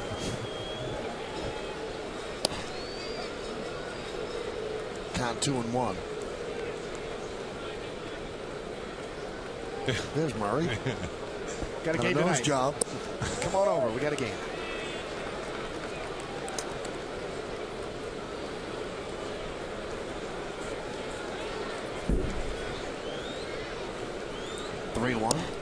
And Melky works another walk. Very consistent at bats, a lot of patience, and he has really turned his game around. There's a lot to be said for the way he's played. Started the season, he had lost his job, didn't get much at bats, never complained, never made any noise, and just waited for his chance. He worked at all three outfield positions and just waited for that opportunity. And suddenly, every time he'd get up there, boom, he'd get a hit. And now Brett Gardner is dealing with it on the other end. He's the guy sitting on the bench. Melky's carrying around a 400 on base percentage. It's gone up tonight because he's been on base twice. And Pena takes a strike.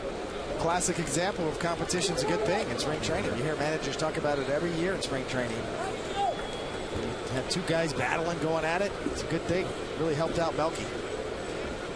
Melky made a very, very wise move right at the start. He did not play in the WBC because he knew his only chance was to have a big spring training and show Joe Girardi how he changed his game. And he's had some big moments this year against the A's on April 22nd, a walk-off, and that kind of solidified his role as the everyday center fielder.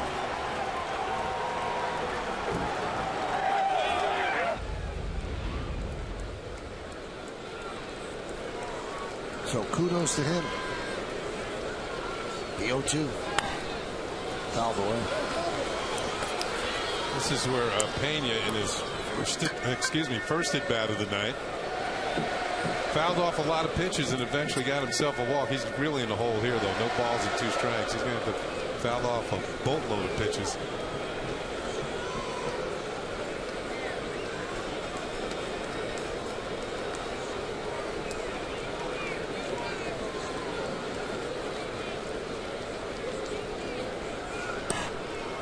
Breaking ball's a little bit high.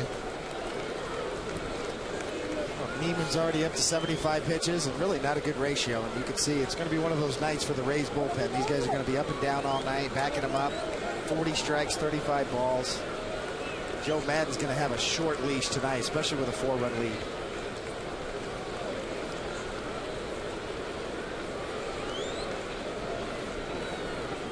You know what he's trying to do, though? He's trying to get him through 5 innings and then at least give him a position to win a ball game, even if it's just 5 and fly.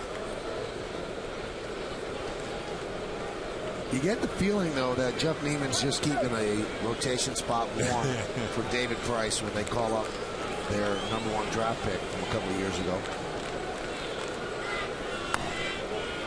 Price is left-handed, throws 98 miles an hour, actually closed for them in the postseason last year. But he's on an innings limit like Java, and they feel that in the minor leagues they can start them and take them out after 4 innings because they don't care whether they win or lose the game. Here, you got to win games. So when they get them through a couple of months with a low innings count, then they'll bring them up here and make them a full-fledged starter. At least that's the plan. Line drive, base hit to right field. Melky moves to second. 2 nice at-bats for Pena tonight. Hammerman, as Michael said, he was down in the hole, no balls and 2 strikes on this, and fouled off some tough pitches. Got the count respectable and finally gets something he can handle. That one he doesn't foul off. He rips it by Iwamura and into right. The Yankees have 2 men on, and once again Jeff Neiman has opened the door, and Joe Madden taking that slow walk. He's seen enough men on base, and he knows that eventually the Yankees might come through with a hit here and bring some of them home. I've never seen a manager wear a sweatshirt. I've seen him wear the pullover, the jacket, but he's just chilling in a sweatshirt. Bill Belichick look right there. Yeah, a little hoodie. Yeah. Well, he goes.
Brought to you by AT&T, your world delivered. So Jeff Neiman out of the game, and Lance Cormier comes on. Good numbers for Lance. This is his 11th game. A hit per inning and about a 1-to-1 strikeout to walk ratio, but a good ERA. And he could actually pick up a win in this one because Neiman leaves after 78 pitches. He has not given them length at all this season. 5 1/3, 6, 5 1/3, 5 2/3, 3. And now 3 1/3. Well, Neiman only gave up 3 hits, but he's out of the game because he walked 4 and hit a batter. Yankees had runners on first and second, 1 out in the second inning, and Molina banged into a double play.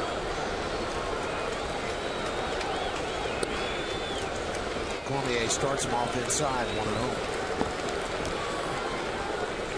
So now Neiman just a spectator. That's a lost opportunity. Your team gives you 4 runs to work with. Boy, that's frustrating right there. You know, you got a win staring at you, and now you're on the bench. Base hit inside third and down the left field line.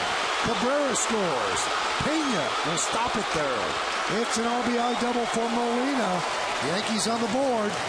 4-1 Tampa Bay. Molina could do this early in the count. He's a fastball hitter. See that ball running in on him, and he gets around on it, almost cheating to get to it. Sitting dead red right here. Keeps it fair right down the line. That's when Molina's dangerous. Early in the count, a veteran catcher. He'll look for a fastball. He'll start it early. You can see he got what he was looking for, and now the Yankees got something going.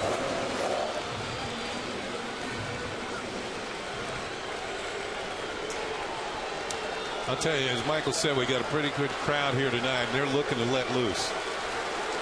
You can hear the decibel level picking up here at the stadium.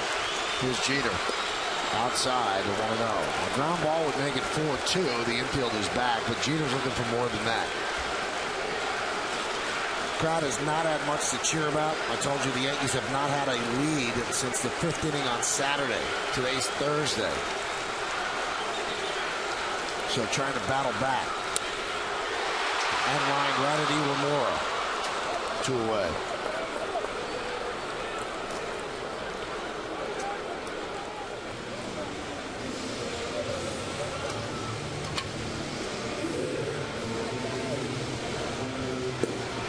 I was thinking about Neiman's appearance here tonight, and one reason why he might have been tough to hit because he's kind of all over the place, and sometimes it's tough to get a bead on pitchers like that as a hitter. Well, he can't get it.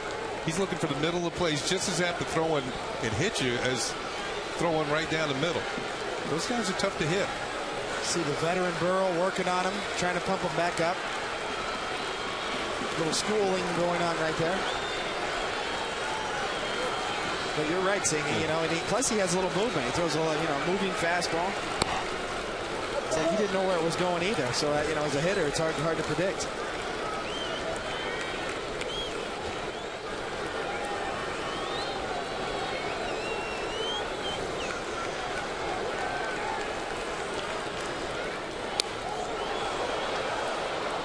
Second deck foul ball.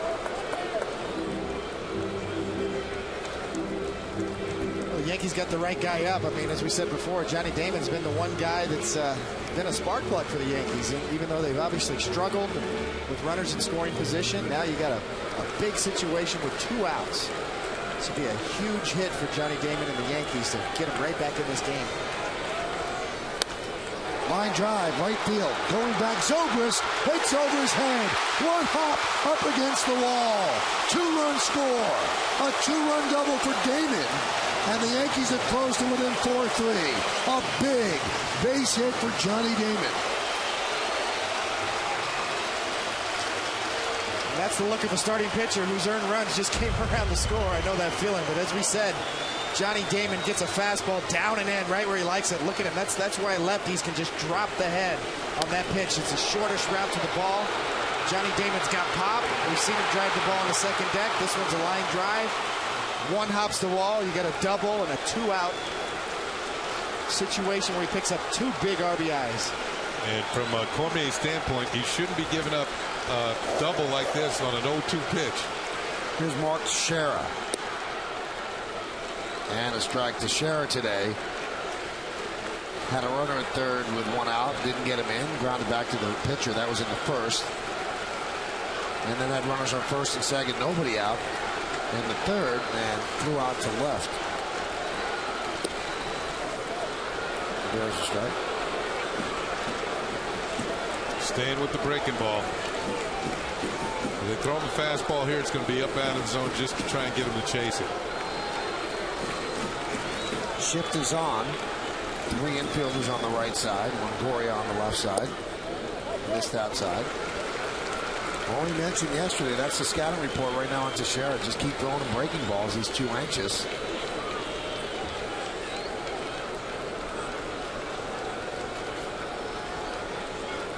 And the 1-2.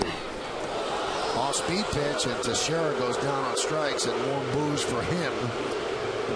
But the Yankees get 3 runs on 2 hits, no errors, and 1 man left on base. Teixeira way out in front. So the Rays, but by 1 run.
Thank you, Bob. Back here in the Bronx, we go to the top of the 5th inning.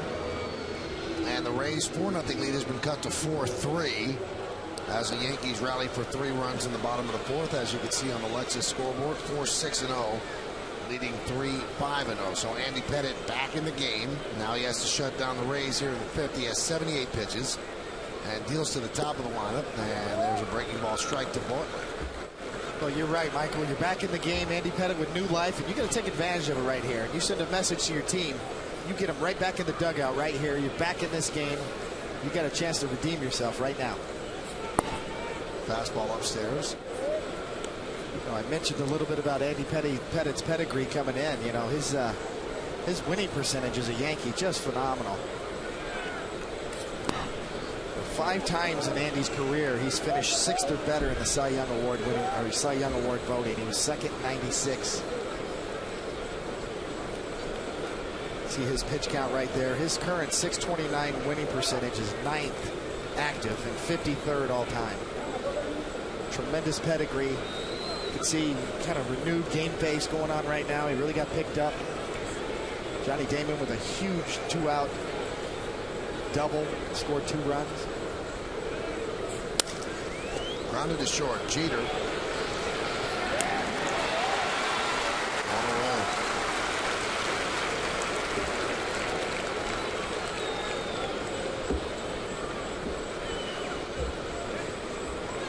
Good job of taking the ball off the fat of the bat on that one. That was Bartlett out in front, broke his bat. Good change of speeds.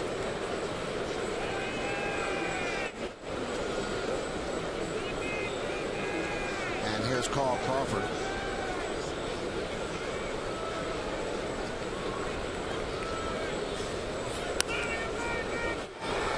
Kenny, we watched Mark Teixeira making out in the bottom of the 4th inning to end the inning. What's going through his mind right now? How much is it weighing on him? Well, every time you leave a runner in scoring position, now, no matter how well you're hitting, it bothers you, especially when you're batting 3rd, 4th, 5th. You're in the middle of the order. That's what you get paid to do, is drive in runs. And right now, he's on a streak where he did get some runners in last night, but he's about 1 for his last 21 or so with the runners on base. So it's got to be gnawing at him. But I would say this, you know, you got to keep your confidence level up. Eventually, it's going to come around. And all big hitters have been through slumps like that. All of them. Well, the unfortunate thing for Mark is that these are the first 28 games of his Yankee career, so they kind of magnified. And maybe tomorrow he'll have some pressure taken off of him as Alex Rodriguez will come back and bat behind him in the lineup. It might change the sequence of pitches that he sees, you know, especially if there are pitchers struggling with their breaking balls and you know, not throwing good ones, because that's all he's seeing right now. It's like they're just flipping the breaking ball up there. They're decent ones, pretty good ones. But what he's going to have to do, he's going to have to hammer one of those to get it off. You know, everybody's going to have to see that he can hit that ball hard. Teixeira takes it himself. Let's take a look at his last at bat, pitch by pitch, and you'll see right away. Start him with a breaking ball for a strike. Comes back with another one, strike 2.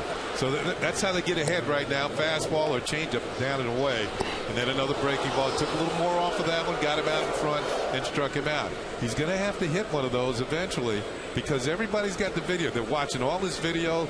Guthrie's he'll be watching it tomorrow before the game starts, and he's going to see a sequence of breaking balls throughout this homestand to Mark Teixeira, and he hasn't done anything with any of them. So, and Guthrie's got a good breaking ball. He's going to use it against Teixeira tomorrow night.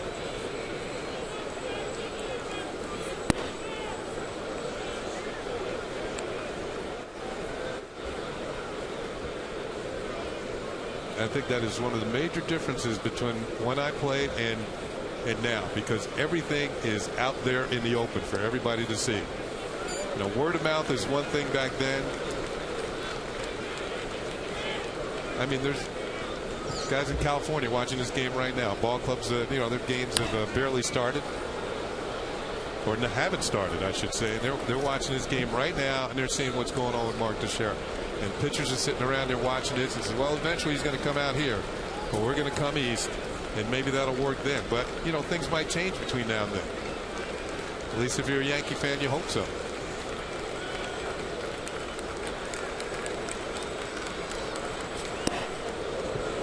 He's really trying to move Longoria off the plate. And the count is full, 3-2. Yeah, this is a guy you got to make feel uncomfortable. I mean, he's been comfortable all season long against all type of pitching. Every team. This guy, what, he's got 37 runs batted in now? How many games? They played 29. This is their 30th game. Was he going to drive in 190 runs this year? On that swing, as Andy has retired 6 in a row. He retires the Rays in order 1, 2, 3. At the end of 4.5 innings of play, we are halfway through. Tampa Bay 4 and the Yankees 3 on yes.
Yankees Baseball on Yes is brought to you in part by J&R Music and Computer World and by Ford, the official truck of the New York Yankees.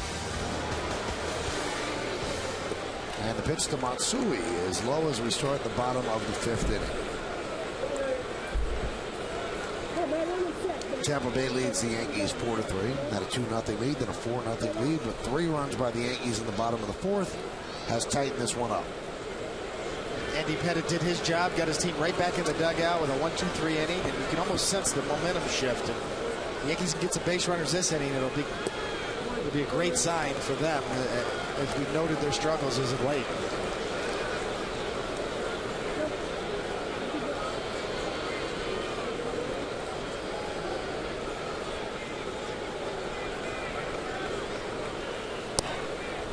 Well, we certainly can't ignore the big story of the day in baseball. Another huge story, another big name going down, so to speak, as Manny Ramirez testing positive for a banned substance, performance-enhancing substance, and he is suspended for 50 games, a huge blow to the Dodgers. And I personally think another big blow to baseball. Look at the 2 names that have been involved this year. Alex Rodriguez, arguably the best player in the game, one of the best ever. And now Manny Ramirez, considered one of the best hitters ever. And he's suspended for 50 games. I will say this, outside of the initial shock when I heard it this afternoon around noontime, you know, I don't get flustered anymore with it. It just seems to me it's just a continuation. And it's going to take a while before all this is over. And it's not like a surprise. That one's driven to right field and deep. If it has height, it's gone. Gone. 4-4 game. How about that? The cop caught the ball. New York's finest indeed.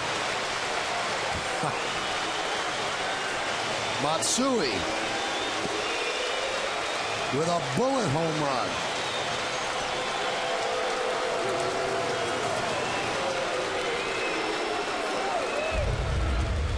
Well, take another look. It's a breaking ball. This is what Teixeira's got to look for and drive it. It was kind of down and in, and Matsui quick stroke it. Didn't really have his best swing, but what a play.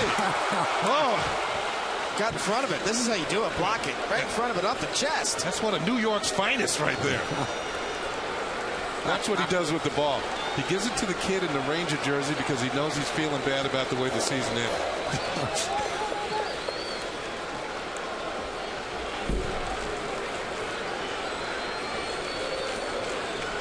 All right.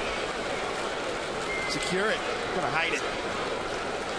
I like the way the kid went over and shook his hand, too. That was very nice. That's a smooth cop, man. Good hands. Grounded in third off the bat of Cano. And there's one away.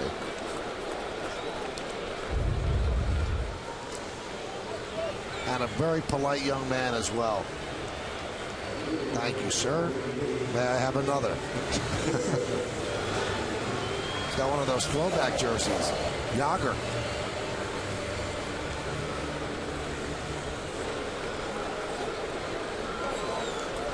Very cool moment.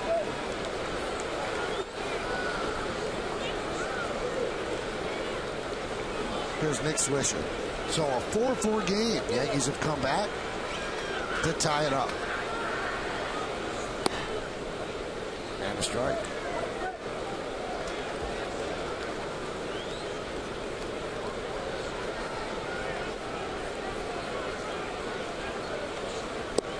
One more point about Teixeira. I know that everybody's kind of, fans starting to boo a little bit, but there are years where you struggle for a while, but then you really get hot, and your numbers seem to even out over the course of a year.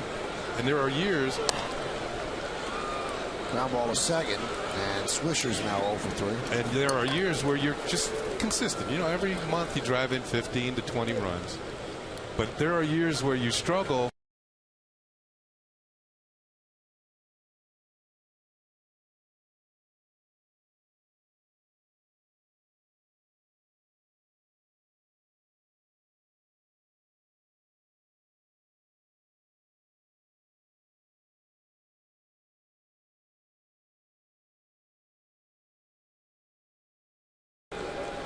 Before the inning ends, David, any take on the Ramirez stuff? Well, yeah, I just believe that if you're a young player, you watch what's happened to A-Rod and what's going to happen to Manny, and what's happened to any player who's had his name attached to this mess, then that ought to be deterrent enough, Michael. I think the stigma of having your name splashed through the papers, having to deal with the media and all the questions. Grounded up the middle.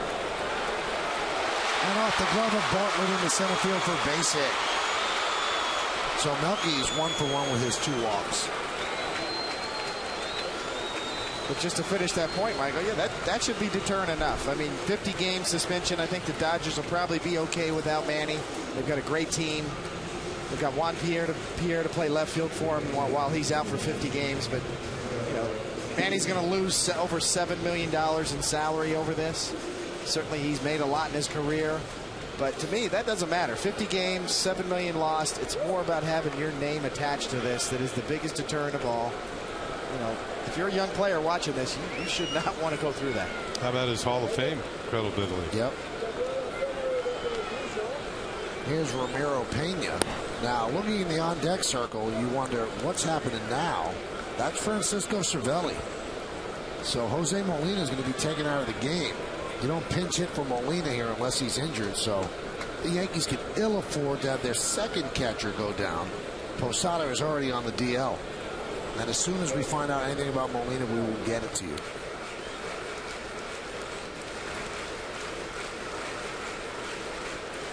Well, one of the reasons Francisco Cervelli was called up because he was on the roster. So it was an easy move for them to make to get him up to the big leagues. So remember Chad Moeller last year was a valuable piece for the Yankees. I'm sure that's why GMs work the phones during the game. We don't know what happened to Molina, so you certainly don't want to speculate. Moeller's in Baltimore. But yes, but nonetheless, you get in a situation where in case somebody does go down like a catcher, you're on the horn right now looking for an answer.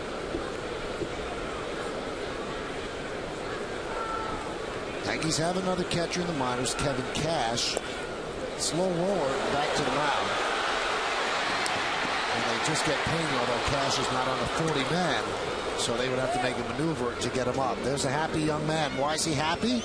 Because Hideki Matsui lined a home run just over the right field wall. The man in blue does the job.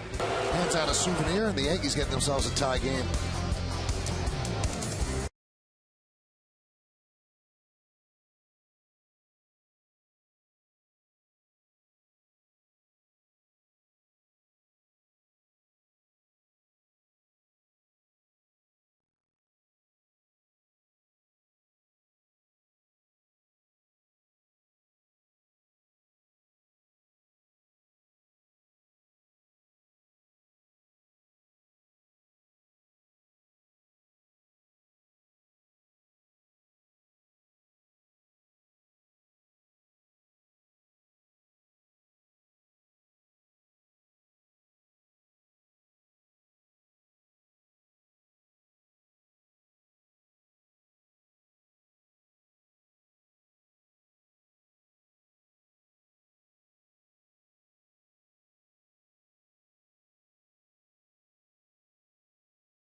Starts at 6:30 with the Tri-State 4 pregame. Then Ken Singleton and I have the call from the booth.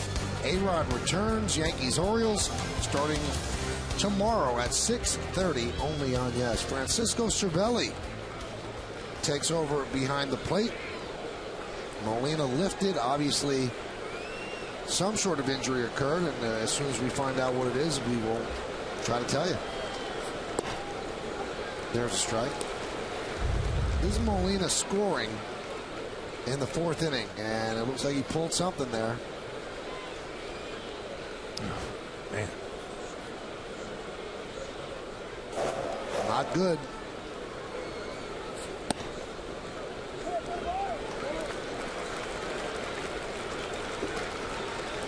Francisco Cervelli and the Rays have a little history, and it dates back to last spring training. Elliot Johnson, a guy who's trying to make the team as a backup infielder, trying to score, ran over Cervelli and broke his wrist. Here's a look, close play at the plate. This was late in the ball game too. Cervelli comes in, and Joe Girardi actually took umbrage of Elliot Johnson coming in so hard, but Joe Madden didn't. He said, I want my team to play hard. The guy's trying to make the team. Cervelli, he's down on the ground. You can see right away he's calling to the dugout. He's hurt. And he was out for quite a few weeks. Spent some time in the minor leagues, but here he is now. I think we did that game together, Michael. I believe so, yeah. Swing and a miss. Pena down on strikes. Great sequence by Andy Pettit there. Pitch before this, as you see this, he knocks Pena off the plate, right back in there, down and in. Not quite digging in so hard anymore, Singy, you know, and that's just good hard baseball, you know.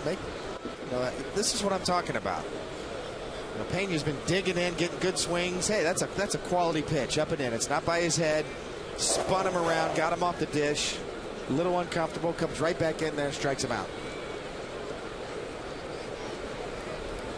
Now, we just saw Cervelli go out and talk with Pettit. How difficult is that for a pitcher? Just a rookie kid back there. Well, Andy's not the easiest guy to catch either. A veteran guy. Ground ball to short. Pena. Oh, Andy features cutters to both sides of the plate. He's got a changeup and a hook. Andy traditionally is a guy who likes to follow the lead of the catcher. So Andy's going to have to obviously call his own game at this point. Good start, got 2 quick outs. See Cervelli with a little bounce on the step. But to answer your question, Michael, not an easy task for this young catcher to catch Andy Pettitte, the veteran. Now, Andy, people want to say, well, why doesn't Andy just call his own game? He doesn't like to. He wants to just look and get the sign and throw, and he wants to trust his catcher. David, you were talking about that pitch to Pena. And, I also explained a couple of days ago that back in the day when the count got 0-2, that was almost an automatic pitch. But I did see one time in a spring training game, Hank Aaron fall behind 0-2. The pitcher tried to get up and in, didn't get it quite far up and in, and Hammer knew it was coming. He just turned on it and dropped the hammer, hit a line drive straight down the left field line, home run, ran around the bases and stared at the young pitcher all the way around the bases. Like, you can do this to some people, but this is Hank Aaron.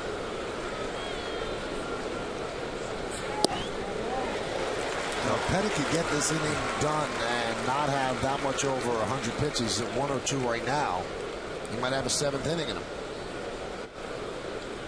Yeah, and I guarantee you he's thinking that right now, too. He wants to stay in this ball game. You can see he is. He's kind of staring off Cervelli to get the sign he wants. That one's driven deep to left field. It is a 5-4 Tampa Bay lead. A long home run for Ben Zobrist. And Tampa Bay jumps up by 1.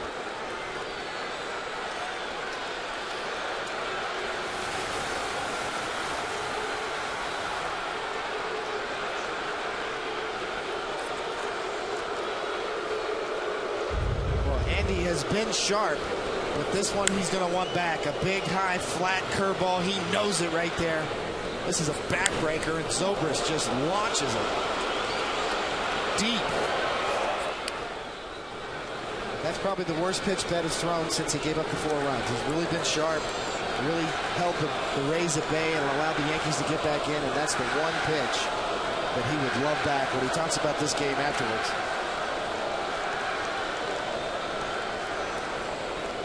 And the 0-1. 1-1.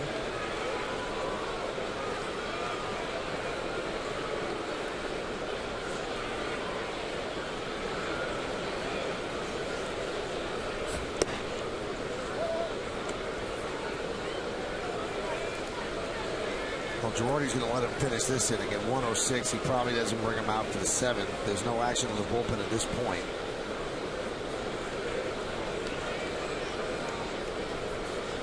And the 2-1. Line drive to center field. It's a base hit. So he retires the first 2 quickly, then a home run and a single by Kapler. Now the home run by Zobrist was the 4th home run at Andy allowed. Significant. First time in his career that he's allowed 4 home runs in a game. First time in his career. That's saying something right there. This is Andy's 349th start as a Yankee. 432nd overall. 5th active on the list.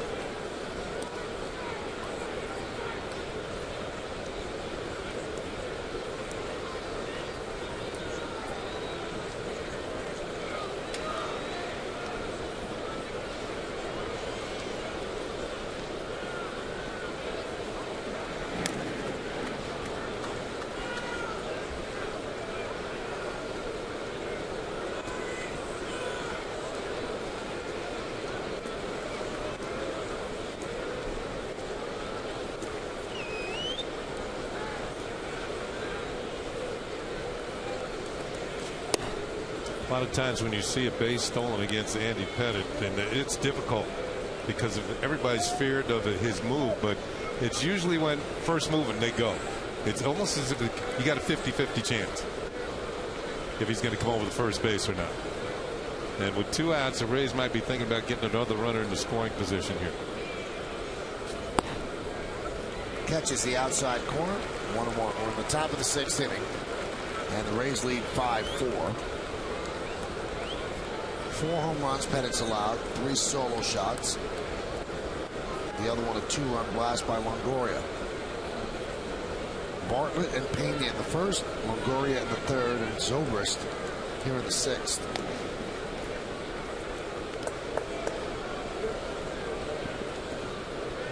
Do the odds go up on Kapler taking off with a throw over the first, thinking Andy won't double up on him?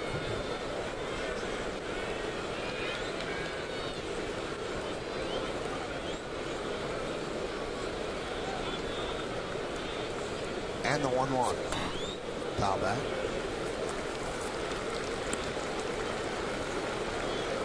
Well, we saw Andy go through almost 4 different signs there to get to the pitch that he wanted.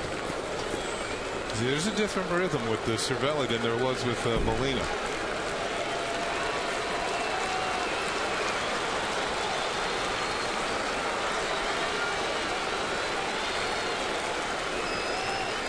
And with a new catcher in the game, will the Rays want to test the youngster behind the plate? I was watching him throw the ball around before, after Pena struck out. He's got a good arm. He whipped that ball down to Pena at third, and it got there in a hurry.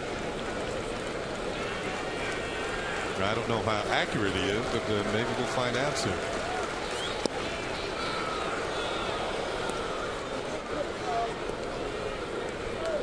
.111 pitches for Pettit. Jose Veras throwing in the bullpen.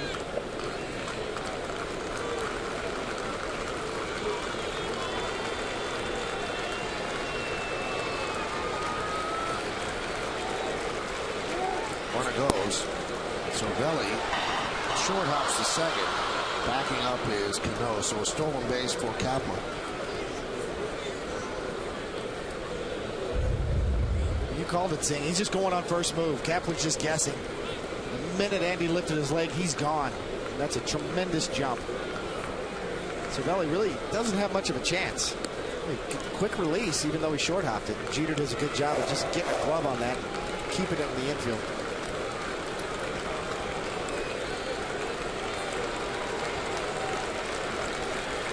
This is, like you mentioned before, this is the guy you got to get out. That's it. 1 run this inning. Rounded up the middle. Cano grabs it. Fires to first. Not in time. Moore beat it out. Kapler stops at third.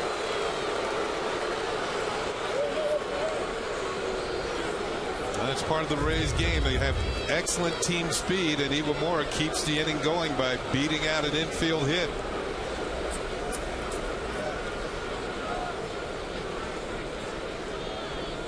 Here's another look. Cano with an accurate throw. The one thing that keeps Teixeira from stretching straight out for the ball that throws high, he has to reach up. If he can reach straight out, they might be able to get him. Well, Girardi goes out and talks with Pettit, and you know what? His former teammate was like he talked himself into one more batter. We're doing the Joe Girardi show last week, and one of the emails sent in by a fan to ask Joe a question was, is it tough managing your ex-teammates? And only 4 of them on the team that remain. And he said, no, not really. He said the toughest thing is that sometimes, you know, Andy doesn't want to come out of the game. He says, and you know, we used to be close friends and still are, and so that's the only thing that you could even look at and say that's an issue. Well, you know, Navarro's a switch hitter here, so no real advantage, you know, to bring in a right-hander because they'll just obviously flip around a bad lefty. So Girardi obviously heard what he wanted to hear from Pettit. It's going to give him one more chance to work out of this inning. Navarro 3 for 27 this season with runners in scoring position. Now it's 3 for 28. So Pettit talked his way into getting out Navarro. But the Rays score a run on 3 hits. The Zobrist home run gave them a 5-4 lead. Time now for a word from our friends at the Fox Business Network.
Yes, we get our Green Mountain K-Cup coffee system from the same people who bring us our office supplies. W.B. Mason. Who but? I guess that's a full moon. We'll go with that. Time for another look at tonight's Toyota text poll. Once again, the question: which of these hitters, each 25 or younger, is most likely to make it to the Hall of Fame? You've been texting to 58772, and here's how you voted. A tie. We have a tie. Longoria and Pedroia. It's the first tie ever.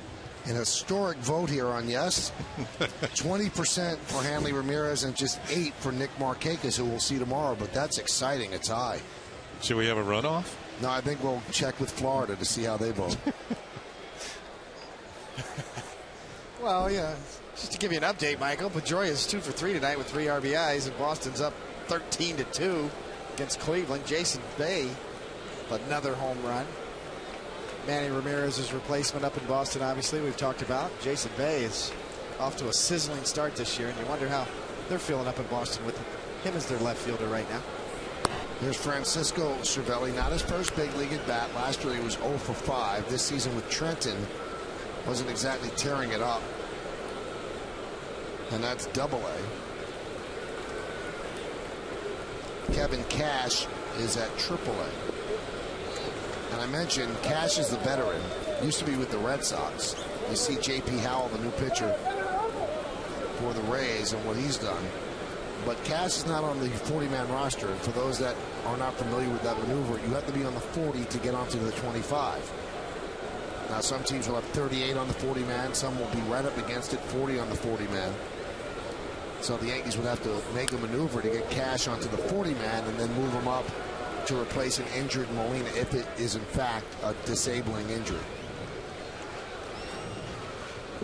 And somebody would have to leave the team, the current 25-man roster, to get him up here in the big league. That would be Molina on the DL. Yeah, exactly. And Cervelli swings and misses. And that's the one thing that's disappointing for the Yankees about the injury to Posada, and now it looks like an injury to Molina. What they were hoping is when A-Rod got back, that was going to really lengthen the lineup and really make the lineup formidable. Now you're bringing A-Rod in tomorrow, and he's just replacing Posada's bat, and nobody's replacing the bat that they lost with Posada moving out. So there's still one bat down from what they planned. Really, since Girardi's taken over as manager, he hasn't had a full metal jacket in terms of how the team was designed, what the lineup was supposed to be. You see Girardi and Posada side by side. But, you know, it really hasn't gone as planned. It generally doesn't in the big leagues. There's always injuries, but you figure at some point in time you're going to get everybody together healthy at once, and it just hasn't happened since Girardi's really been manager.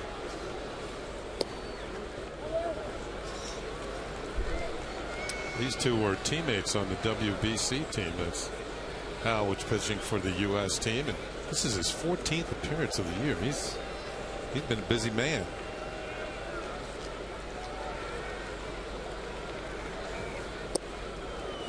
Jeter swings and misses.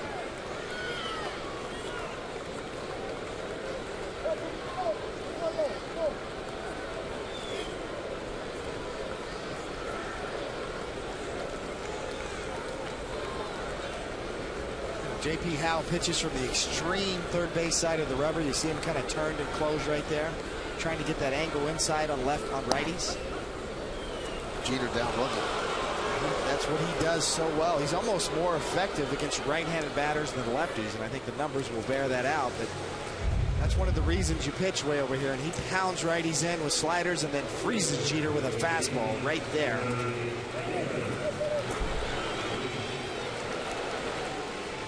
Definitely had the corner.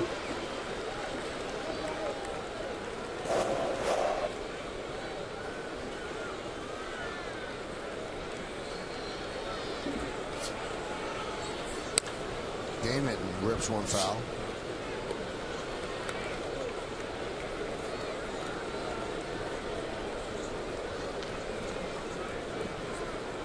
See the 6 home runs for Johnny Damon. 5 of them have come here at the new Yankee Stadium.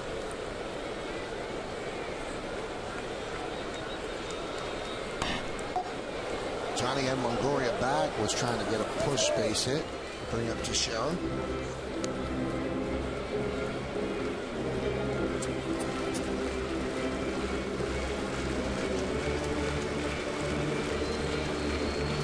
Not a bad idea by Johnny Damon right there.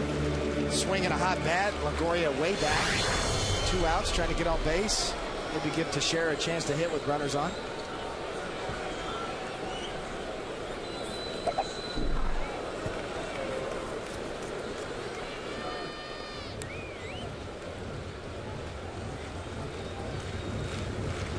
J.P. Howell last year was a big part of the success of the bullpen of the Rays. You don't get to the all the way to the World Series as Veras warms up without some a sufficient bullpen. It was more than sufficient. Had a tremendous year last year. 64 games pitched. And Damon continues his hot hitting with a base hit. He's 3 for 4 tonight. When you're hot, you're hot. You can see Johnny Damon on a curveball right here. Off speed, out in front, but still can stay back long enough and get on that pitch. Watch him out in front, but still one-hands it.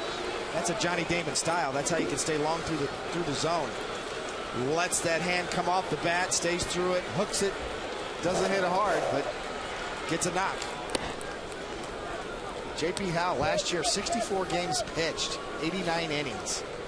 He had 92 strikeouts and a 2.22, room 222 ERA. Remember that show? I do remember that show. Singy and I talked about it last year. Karen Valentine. Karen Valentine. Was Denise Nicholas on that show? Yes, she was. Yeah. Yes, she was. Michael Constantine. Yeah. Spent a lot of time watching TV, Michael. Odd Couple, room 222. Yes. Big spot for Teixeira right here. 2-0 count. Now 3-0. Now Girardi has had a tendency to green light a lot of his hitters on 3-0, trying to catch that fastball down the middle and maybe get a home run. Let's see what he does with Teixeira. He might do it here because he's got a lefty and Matsui coming up next.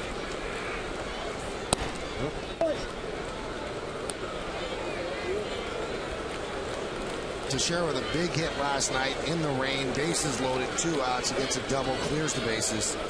But then in the 10th inning, could not get a runner in from third, which would have been the tying run with 1 out, the infield in. Slow roller. Howell fields. And the boos get louder from Mark Teixeira, and he's going to be very happy the Yankees are going on the road after the game tonight. He's 0 for 4. No runs ahead. 1 man left. We go to the 7th.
Yankees Baseball on Yes is brought to you in part by your tri-state area Audi dealers. Audi, the official luxury vehicle of the New York Yankees.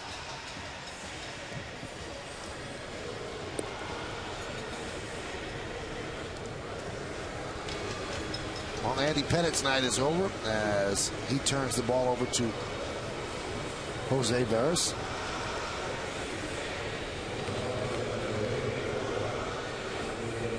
The 7.62 ERA is not what it's about. 13 innings, 9 hits, 9 walks, 18 base runners, and 13 innings.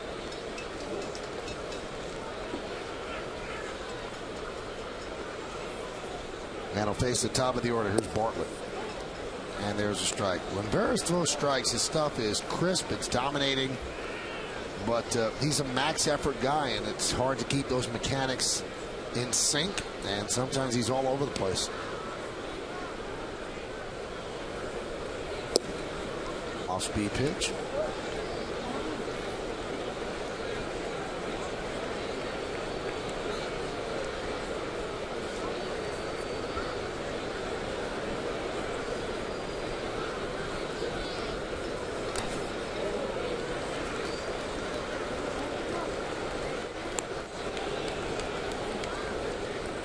Right, Michael. There's no questioning Veras' stuff. A mid-90s fastball, upwards of 95 miles an hour, and a knee-buckling curve in the upper 70s. It's just a question of command.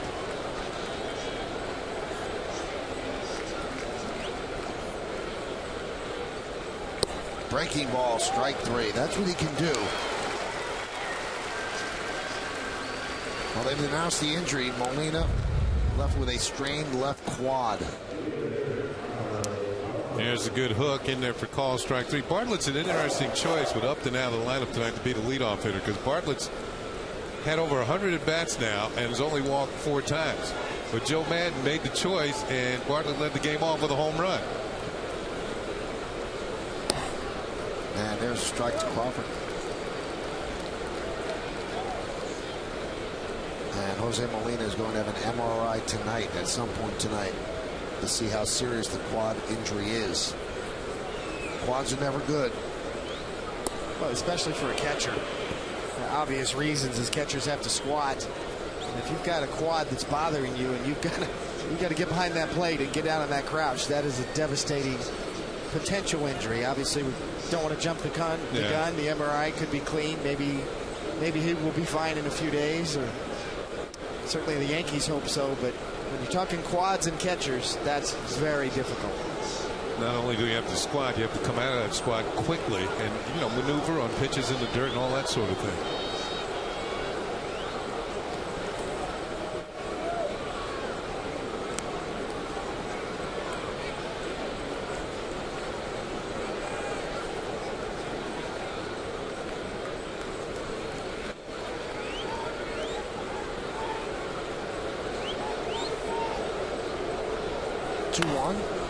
Grounded to second. Cano. 2 outs.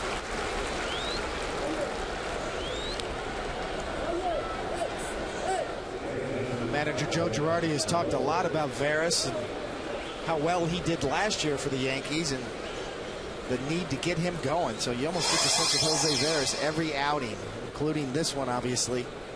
With 2 quick outs here, he's got a chance to have a real positive 7th inning. The Yankees need Jose Veras to be like he was last year, and they need to get him going. And this could be a big outing for him. Now, he has to work on his mechanics. I've always wondered, pitchers that start can work between starts. How does he work? Because if you work before the game, then you might not be able to pitch that night. You really can't. You're really reduced to just studying video and talking mechanics with your pitching coach and strategy. But there's no substitute for what he's doing right now. Just to get out there and attack hitters, have a quick inning, be efficient, and just build confidence yourself. Some things you have to figure out yourself. There's only so much, as you see Dave Island, the pitching coach there, there's only so much he can do for you. You got to do it yourself sometimes out there and figure things out on your own. Another thing, when you're talking around an ERA of 7.6 as Veras is for a relief pitcher, it takes you longer to get it down than it would be a starter. If he's got a starter can get up there and get multiple innings in a game, 5 or 6, have a good game, throw 7 shutout innings, that ERA is going to drop quickly. But a reliever, 1 or 2 innings, you're still going to be toting that ERA, and when you come in the next time, it's going to drop just a little bit. Well, at this point, Veras has looked very nasty. 2-2 count on Longoria.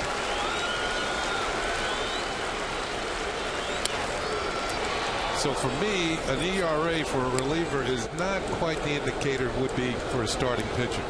I would think that, you know, you can have really one bad outing as a reliever, and that's really going to boost your ERA. And it's going to take you a while to get it down. But meanwhile, you know, you check things like first batter efficiency. You get that first batter out. You know, do you hold the lead when you come into the game in those situations? Right back up the middle. Nice piece of hitting by Longoria. 2-out single to keep the inning alive.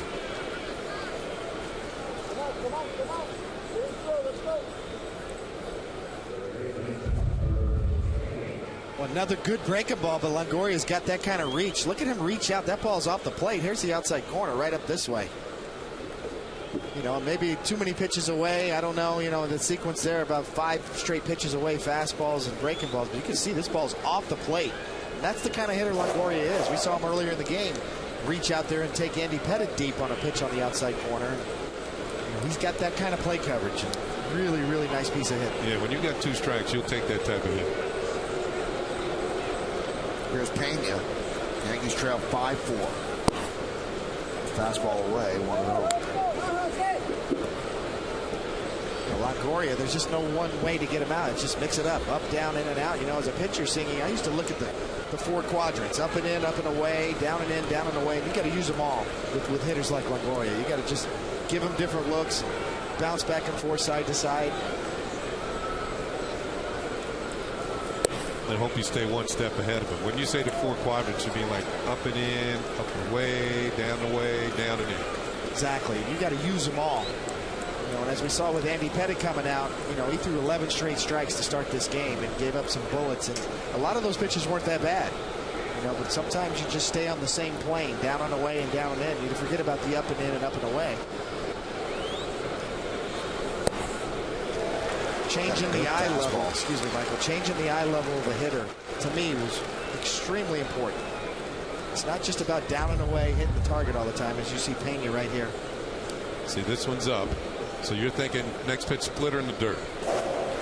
Definitely. You know, you try to change their eye level and you try to set pitches up, and one pitch leads to the next pitch. No, well, he's only got 1 strike. Yeah, that would be your put away pitch, the splitter in the dirt.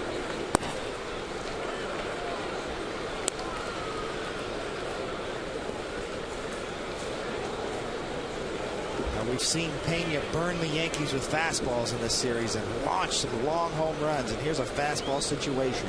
And you know, a guy like Pena is keying on a fastball in a certain location. So you got to be very careful. Even though it's a 3-1 count, you don't want to walk him. You better make sure that you get this pitch in a good spot.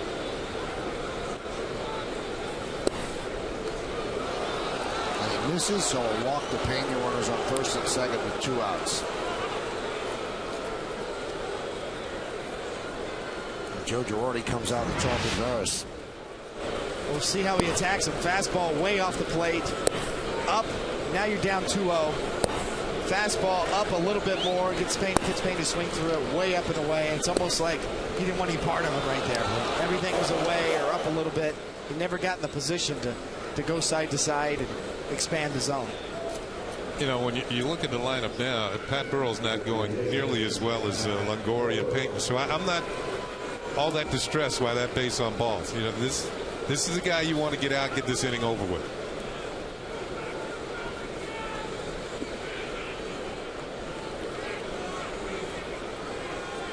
And the pitch to Burrell. Breaking ball misses. A crowd of 43,769 here at the ballpark.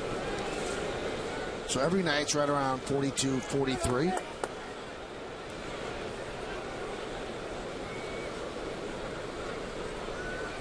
And the 1-0. There's a strike, 1-1.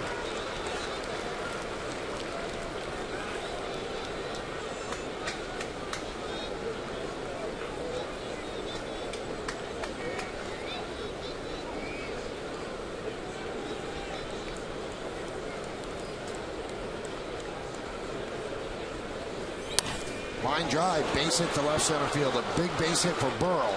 Cutting it off beautifully as Melky, 1-run scores. Pena will go to third. It's an RBI single for Burrell. And the Rays lead 6-4.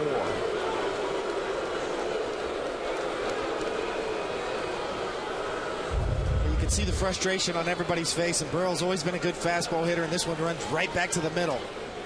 It's got good movement, but it's down, it's flat on the same plane, and Burrell does not miss it.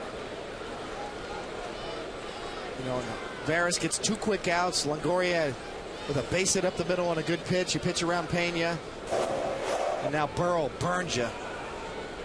That's probably his worst pitch of the inning. This Rays lineup could do that to you. They have quality hitters from top to bottom.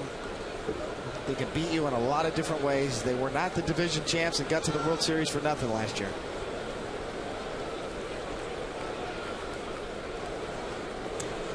You know, you hear the fans say, well, what's wrong with the Yankees? There's certain things wrong. They're not hitting with runners in scoring position. The bullpen is not working the way it should. And the starters are having, you know, indifferent sort of appearances. Some good, some bad. But I just think the division in itself is a lot tougher than it used to be a few years ago when the Yankees were winning it. The Rays have made the biggest strides of any team in this division in the last couple of years. And they are tough to deal with. I mean, they won the division last year. And the Red Sox are always going to be the Red Sox. They're up there. They're up there in big money, along with the Yankees. The Blue Jays are hitting like nobody has hit so far this year. And they've got at least one pitcher who's going to win all the time and set the tone for the rest of the rotation. And the Orioles, if you don't pitch against them, well, they can hit. You might score 100 runs off of them, but you could lose, you know, 110 to 100. Zobrist with a high fly ball to left center. Damon is there, and he'll put it away. So Vera started off like a house on fire, and then got into trouble. 1 run on 2 hits, no errors, and 2 men left. At the end of 6.5 innings of play, it's time for the 7th inning stretch here in the stadium.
Well, thank you, Bob. Here in the bottom of the 7th inning, Yankees now have a 2-run deficit that they have to try to make up. It's 6-11-0 Tampa Bay, 4-8-0 for the Yankees. And it's almost as if the Yankees, the last couple of games, are trying to climb a grease pole. They'll get up to a certain point, then they slide back down a little bit. 4-4, they come back from 4-0. Boom, then a home run, then a run. And now it's 6-4. Let's see if they have another rally. J.P. Howell deals to Matsui for a strike. Yeah, the point I was trying to make at the end of the last half inning was that this division's a lot tougher than it used to be. I mean, the days are over when you go into Tampa Bay and Tropicana Field and feel bad when you won just 2 out of 3.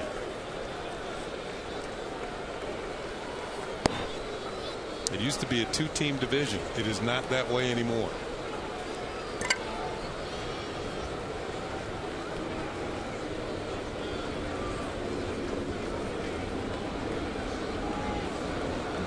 We talked about that Rays lineup. You know, a lot of times we end up dissecting pitches up here, locations. That Rays lineup does a lot of things that really get pitchers out of whack. And the guy I've been impressed with seeing is Zobrist. He looks like a player to me. A switch hitter. He's got some pop. He's had some good at-bats tonight. They've got a quality lineup with a lot of different weapons, including speed.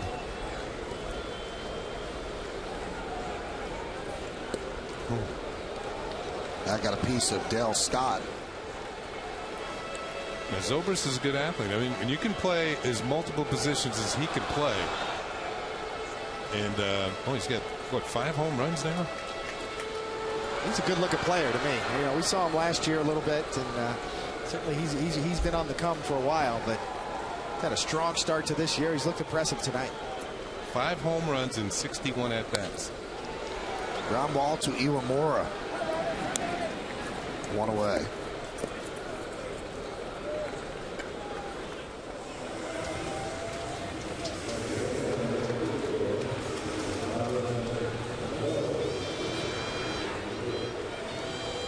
One away here in the 7th, and here's Cano.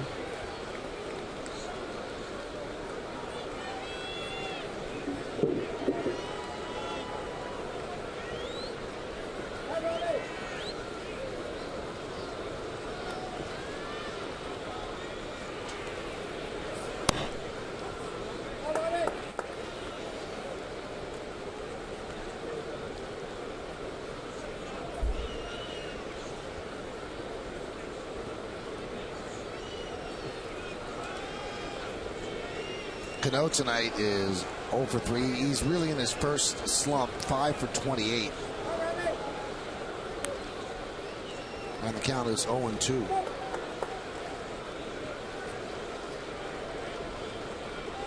He started tonight as a .333 hitter. Now down to 325. Yeah, but that's why you build that cushion up.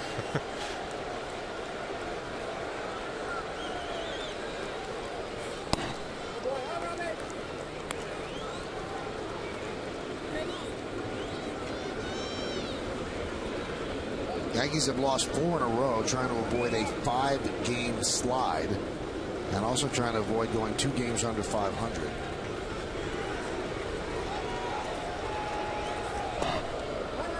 Count 2-2.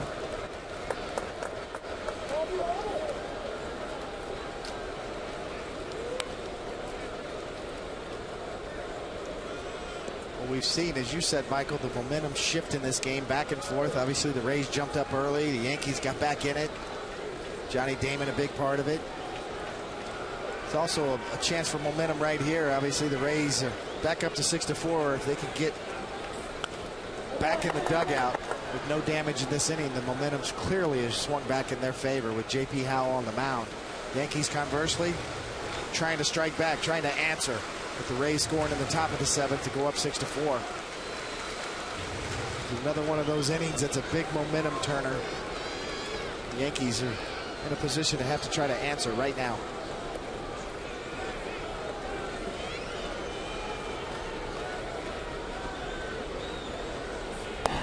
Strike 3. Cano down looking, and he knew it. He's 0 for 4. Howell has now thrown a season high 28 pitches. Well, coming into this game, we talked about the numbers. I always, this is a quality fastball right there on the outside corner. J.P. Howell was against right-handed batters, as you see, right off the edge, too close to take. We know that that overhead cam is not directly over. It's not completely accurate, but it gives you a good view. And that is certainly probably on the edge. So good call by Dale Scott. Good pitch by J.P. Howell. But coming into this game, right-handed batters were hitting 267. 8 for 30 off of J.P. Howell. And lefties were hitting 500.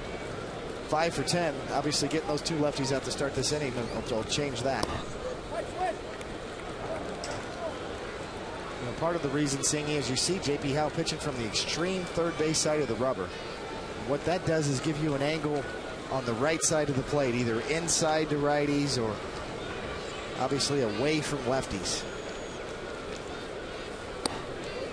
We've seen him attack right-handed hitters predominantly inside with fastballs and sliders down and in.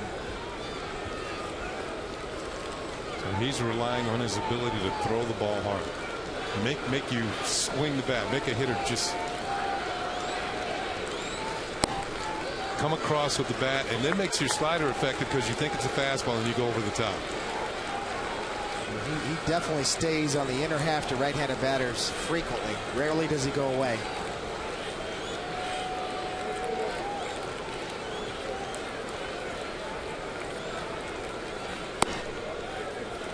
And he walks Swisher on 4 pitches. So that brings Melky, arguably the Yankees' hottest hitter, up as a tying run. Now, there's nobody throwing at this point in the Rays bullpen. Now there's some movement out there as we speak, but nobody has been throwing. So J.P. Howell, again, every pitch he throws, a new season high, will go up against Cabrera.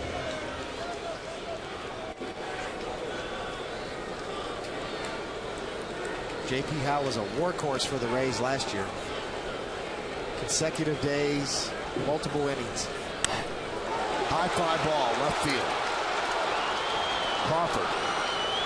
And that'll do it here in the 7th. So Howell works a scoreless 6th and 7th. Yankees strand 1. We take this baby to the 8th inning. It's 6-4 Tampa Bay.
Well, fans, don't miss the WB Mason postgame with Bob Lorenz and John Flaherty. Get all the highlights from this game against the Rays and a wrap-up of the rest of the majors. Plus, we hear from the clubhouse and Kimberly Jones. It's the WB Mason postgame after the final out right here on Yes.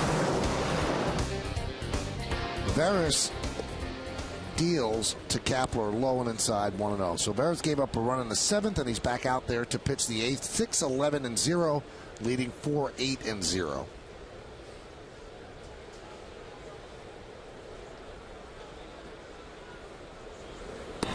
Way outside.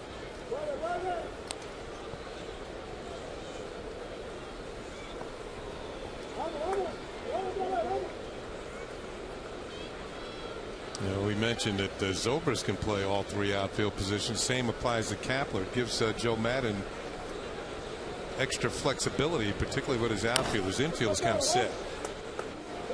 Everybody stays healthy. Although if somebody does go down, he's got Zobrist to play anywhere in the infield. They call Zobrist their super utility man. And they got Willie Ibar, who can play in the infield just about everywhere. They've got Gabe Gross, can play just about everywhere in the outfield.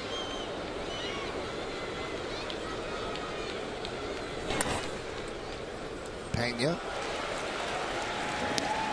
One away.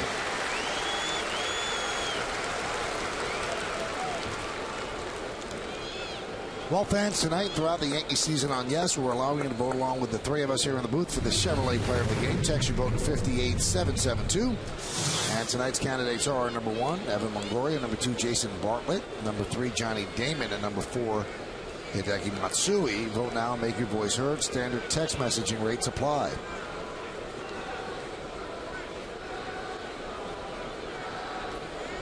Here's Iwamura.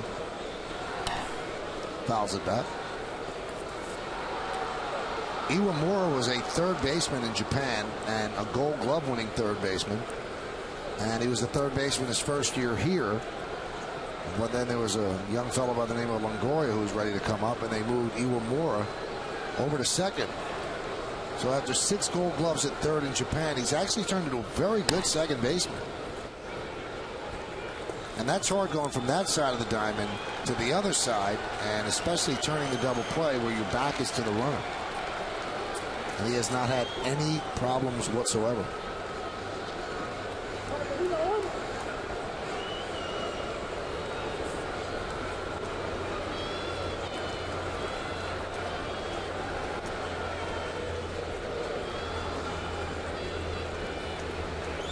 And last spring training, he and Bartlett were inseparable. They went out together. They lockered together. They played every game at second and shortstop together just to get to know each other, where they like to feed, stuff like that. And they turned into a pretty good double play combination. The 1-2.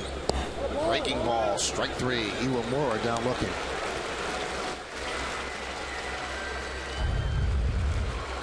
Well, another knee-buckling breaking ball, and this is what the Yankees saw from Veras last year so often when he got it working and got into a good groove. And that's what manager Joe Girardi talks about. We got to get this guy going. His stuff is too good. We got to get his confidence going. When a left-handed hitter has a problem with a right-handed pitcher's breaking ball, you know it's a good one.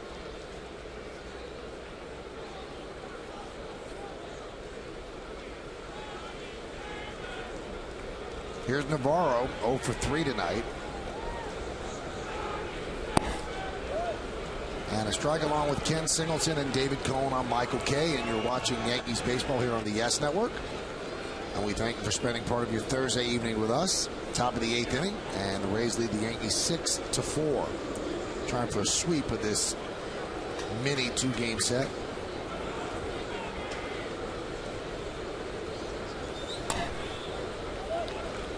Oh, 2. Certainly not the 4 games they envisioned with their division rivals, losing 2 to the Red Sox and now in danger of losing 2 to the Rays. But they still have 6 outs to go to make up this 2-run deficit and end the homestand in good fashion.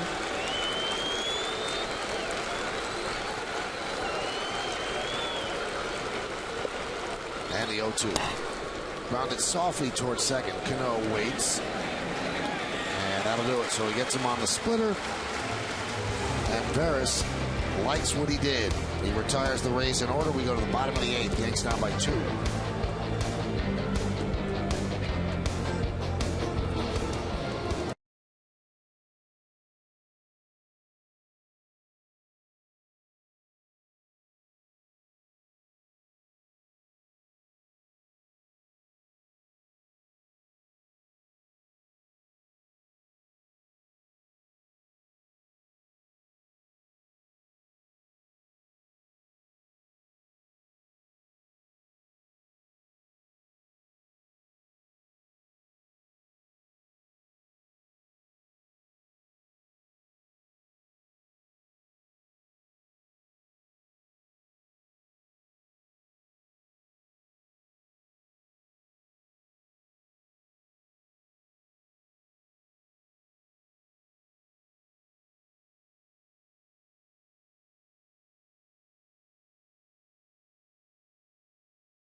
made a nice play to catch that home run off the bat of Hideki Matsui, and that's our Land Rover drive of the game. Another use for the long arm of the law.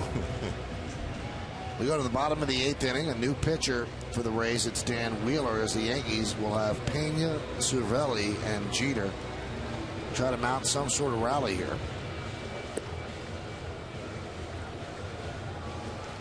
Want to remind everybody that Sunday on Yes, don't miss an all-new episode of WB Mason Presents The Joe Girardi Show. The skipper recaps this week's series against the Red Sox, Rays, and the Orioles, including an update on the injuries and roster moves. It's an all-new Joe Girardi Show, Sunday at 5:30, only on Yes. A lot to talk about on that show, so definitely tune in.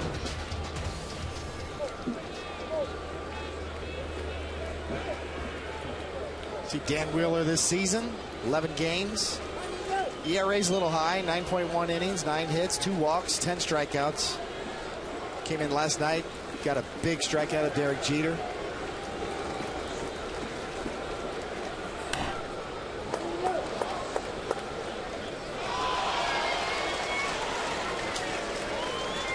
See Pena on the day. Dan Wheeler's a former teammate of mine, singing with the Mets. He's been around. The big wheel.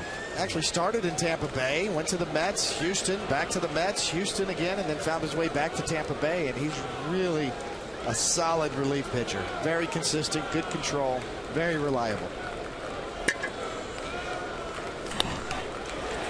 Bunted, third base, fielded by Longoria, and they get, oh, what a play by Longoria.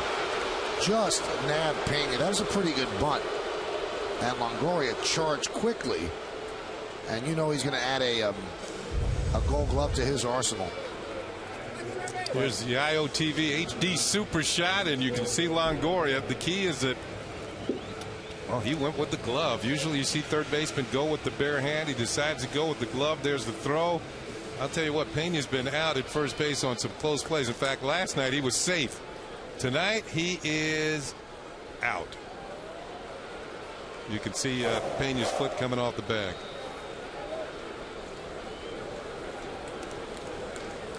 And here's Cervelli.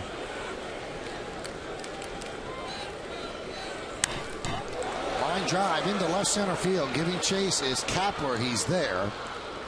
And he puts it away. So Cervelli is 0 for 2 on the night.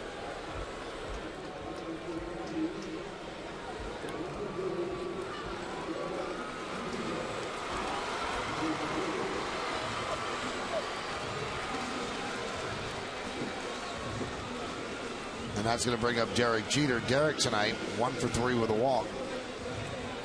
Well, if you're Dan Wheeler, this is when you want to face Derek Jeter with nobody on base. Wheeler was a big part of the bullpen for the Rays last year in their World Series run. Appeared in 70 games, a 3.12 ERA. Actually had 13 saves out of 18 opportunities last year.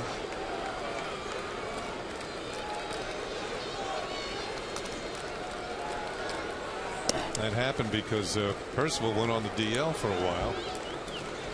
Right now he wants to keep Derek off base because you got Johnny Damon coming up next, probably, as you said, David, the hottest Yankee hitter. Damon's 3 for 4 tonight, and he'd represent the tying run if Derek Jeter could get on board.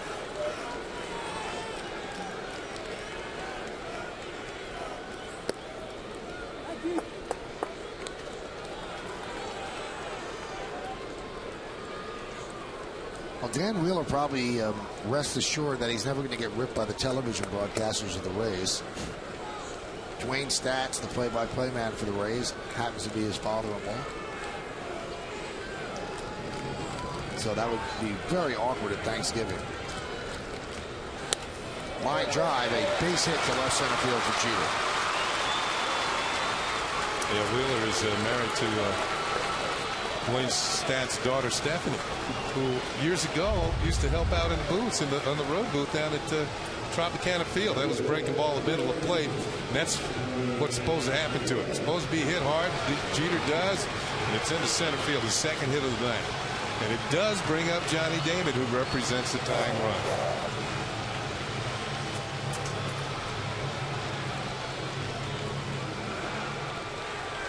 There's Dwayne Statz with his broadcast partner Kevin Kennedy on the left. Wheeler's given up 3 home runs in 9 innings. And it's not a good ratio at this point of the season.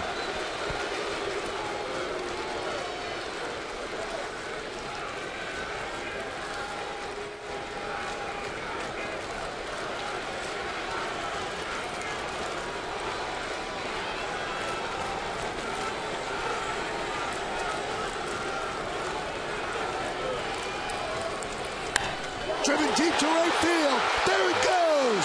See ya. Tie game. 2-run shot, Damon. It's 6-6.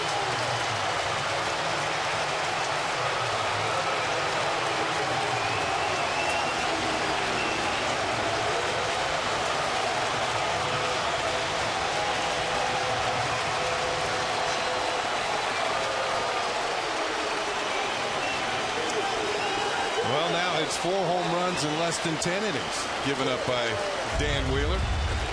And Johnny Damon comes through after the base hit by Derek Jeter. Johnny has hit his team tying for the lead with Nick Swisher. 7th home run of the year. And his 6th here at the new Yankee Stadium. He loves this place. Here's Teixeira, and he drives one deep to right center field. And cutting in front of Kapler is Zobrist, and he puts it away for the final out of the 8th. But the Yankees tie the score. A 2-out single by Jeter. And then Johnny Damon, who has been red hot, deposits one into the second deck in right field. He's now 4 for 5. He picks up his 7th home run of the year.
Johnny Damon getting a lot of love from the fans in left field.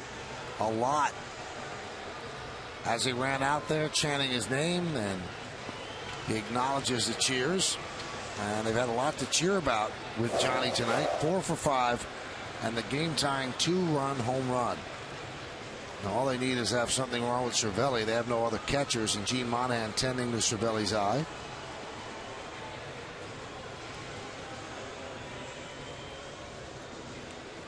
Sort of brings up an interesting question, you know, for the worst case scenario kind of thing. If you do need an emergency catcher, who could do it?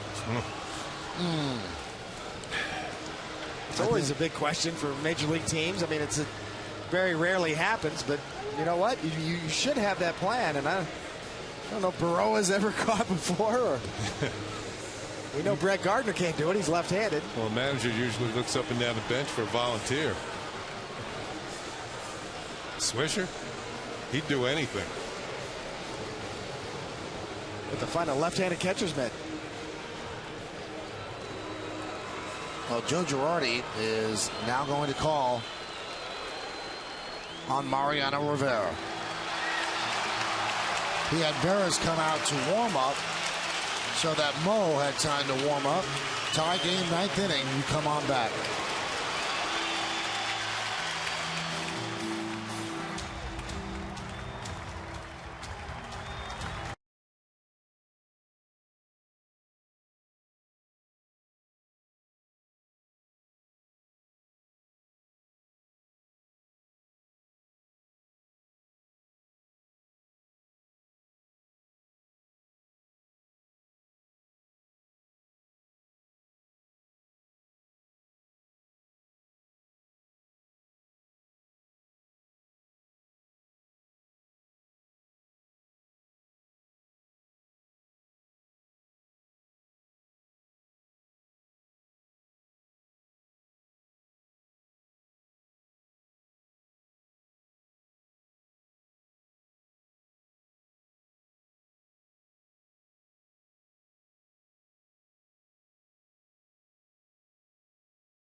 Well, who else for the Geico play of the game in a one-man wrecking crew? Johnny Damon wearing out that second deck at Yankee Stadium. They're going to have to rename that Damon's Corner. 4 for 5 with 4 RBIs so far. Johnny Damon, he showed up to play. Geico play of the game. Damon's deck.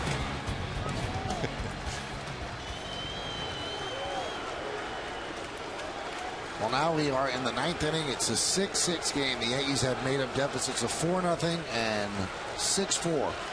Mariano's on. He'll face the top of the order. Here's Bartlett. Foul back. A nice talk with Mariano before the game in the locker in the clubhouse, and you can see what's going on so far this year. And walk the batter in 10 2/3 innings, and that's what I was talking to him about, his impeccable control. When he came into the game last night, he hadn't pitched in 6 days. So I asked him, do you throw in the bullpen on the side just to stay sharp? He said, no. He says, he might play catch, in the outfield before the game, but he says he likes to save the ammo for the real action. And to me, it's amazing that he can just come in and paint the corners. Well, the thing about Mariano is as he's evolved over his career is that he is an extremely intelligent pitcher. He knows what he's doing out there. He watches the game. I love talking pitching with Mo. Knows how to attack hitters. Talks to the other pitchers on the staff. Really well respected. Highly intelligent pitcher.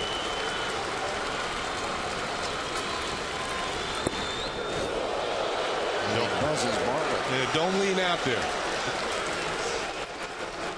Don't be leaning too far towards that outside corner. This is more of a message than anything else.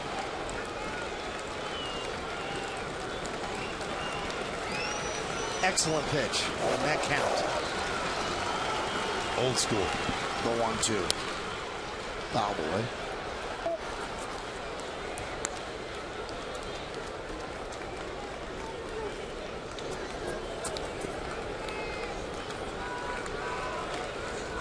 I agree with that, Singy. I was that way at the end of my career. Save those bullets. You know what you're doing. His mechanics are flawless. He repeats his delivery as well as anybody in the game. Swing and a miss. Bartlett down swinging.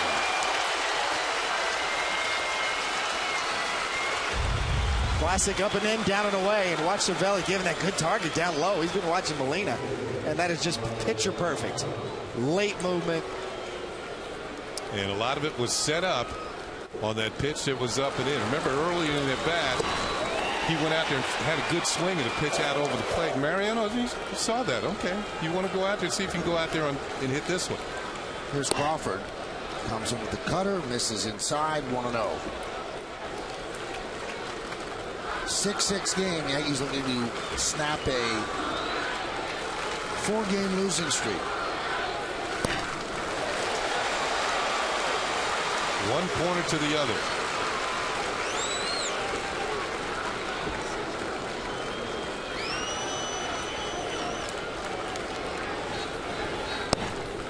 And another strike, 1-2.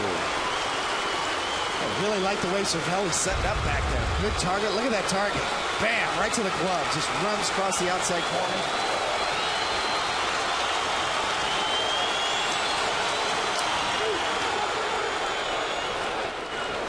Just spoiled that one, and this is what Crawford does. He does spoil 2-strike pitches. See, he's setting up off the corner outside, and the ball's going to run this way back to the outside corner.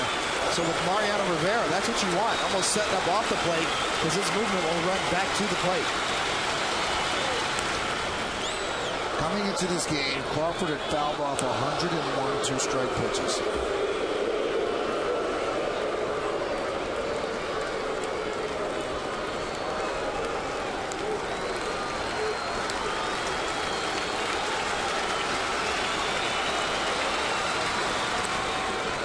You know, the thing about it, Michael, and we saw this over the years, he's become more adept at doing that, because when he first came up, when he got 2 strikes, he was swinging the balls up in his eyes, down in the dirt.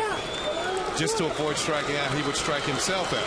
And now he's getting to the point where he's more selective and knows the strike zone better and becomes more of a difficult out.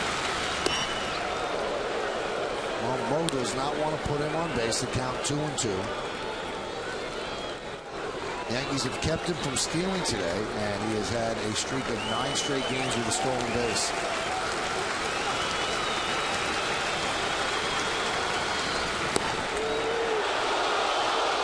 Count full of 3-2. Take a look. You see Cervelli setting up right there, and this ball just kind of stays there. It's more true. As you see, it's just off and maybe a little up.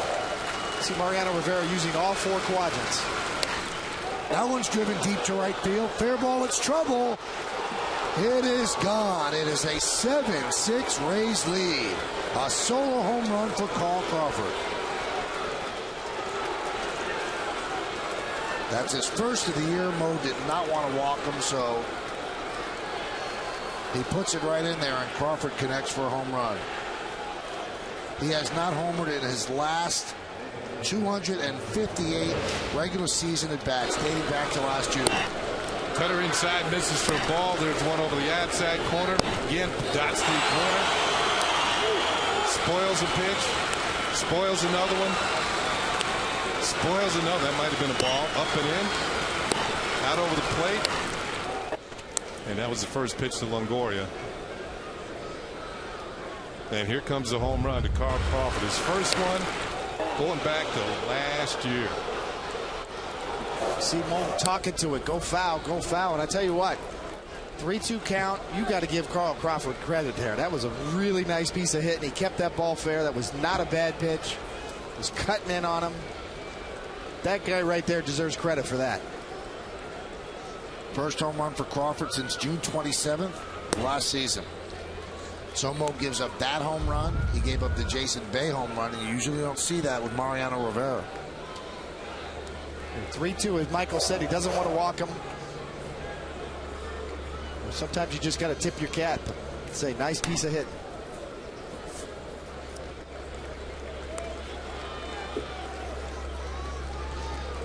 See, once again, though, that's the danger of coming inside. Even though Mo's got a good cutter, you keep the ball away. Crawford's not going to hit it out of the ballpark. If he hits it well, it's going to be straight away center. That one's driven deep to left field. See ya! A home run for Longoria. And how about that? The Rays go back-to-back against Rivera. And they now lead 8-6.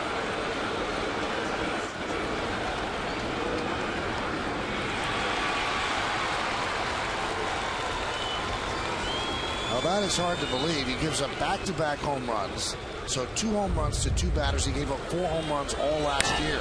You can see that ball run right back to the middle of the plate. Mariano knows it. There's always a danger when you give up a home run prior to Crawford, that you're going to have a little bit of a letdown. That ball runs to the middle, and Longoria does not miss it. No, he's too good a hitter. His second home run of the game. 10th of the year. He now has 3 ribbies and 38 on the season. Crowd kind of a stunned buzz here at Yankee Stadium. Not used to seeing this dazed look on people's face.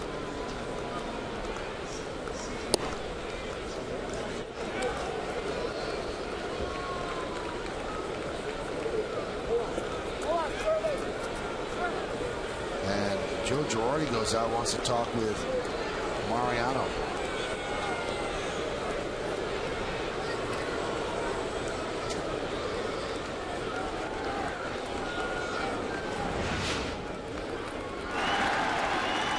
Earlier this season in Boston, in the 9th inning, Jason Bay, that tied the score. The Red Sox went on to win that game, and then Curtis Granderson hit one in the 9th in Detroit. The Yankees did win that ball game,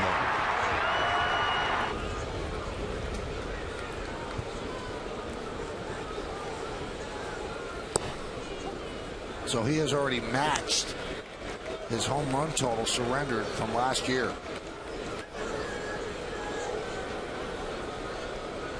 Just a shocker. A big home run by Damon, and then right back come the Rays with back-to-back home runs in the 9th against Mo. Popped up. Cano is there, and there are 2 outs. Well, it shows you the many weapons that the Rays have, and even though their record isn't where they want it to be, as you see, Girardi's going to make a change right now and try to save some bullets for Mo. Speed and power on that Rays lineup. Just a matter of time before they bust loose.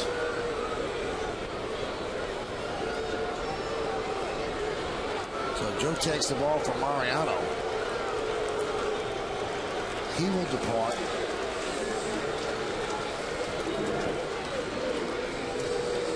Very rare sight to see Mariano taken out of a game. Stay where you are.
She's clearly disappointed, but you know, at this point, he gave up 2 home runs in that inning.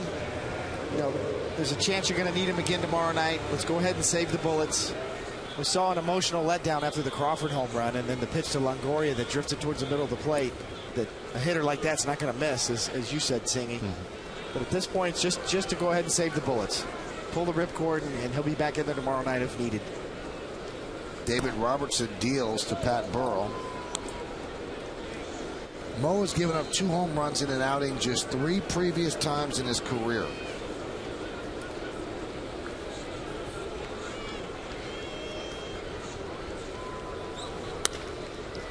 Grounded to short. Jeter's there.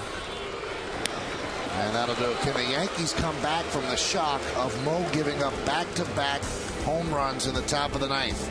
Well, they've got a rally in the bottom of the ninth. They are trailing 8-6.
Us here in the booth.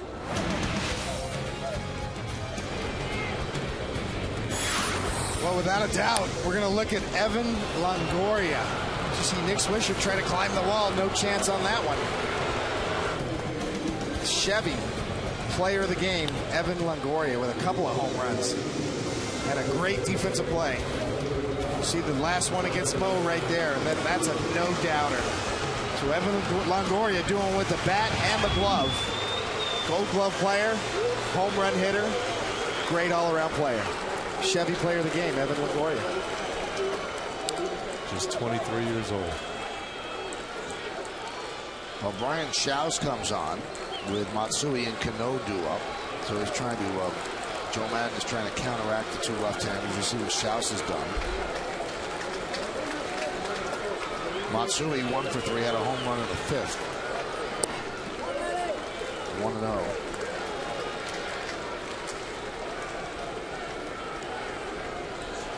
Same situation as last inning. You need to have at least one man get on base to bring the tying run to the plate. It worked last inning. Will it work here? Matsui grounds out to Schaus. And there's one away. Hey fans, don't miss the WB Mason postgame with Bob Lorenz and John Flaherty. Get all the highlights from this game against the Rays and a wrap up of all the games in the rest of the major leagues. Plus, we'll hear from the clubhouse and Kimberly Jones. It's the WB Mason postgame after the final out. It's right here on Yes.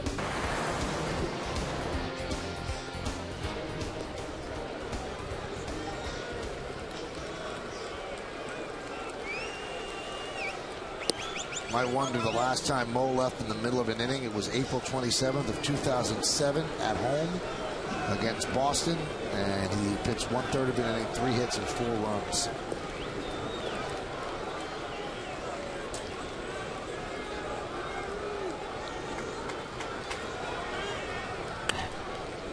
Grounded softly back to Schaus, and the Yankees are down to their final out.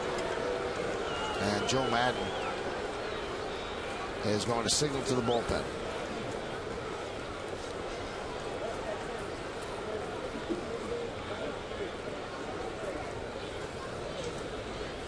So Schaus does his job. That's his job. Get out left-hander. So they will go and call on the righty to try to get Nick Swisher. Yankees are down to their final out as they try to come back from an 8-6 deficit.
Well, tomorrow night on Yes, the Yankees head back to Camden Yards to start a weekend series against the O's. Alex Rodriguez returns to the Yankees in the cleanup spot in the lineup. Coverage starts at 6:30 with the Tri-State 4 pregame. Then Ken Singleton and I have the call from the booth. The Yankees against the Orioles tomorrow starting at 6:30 only on Yes.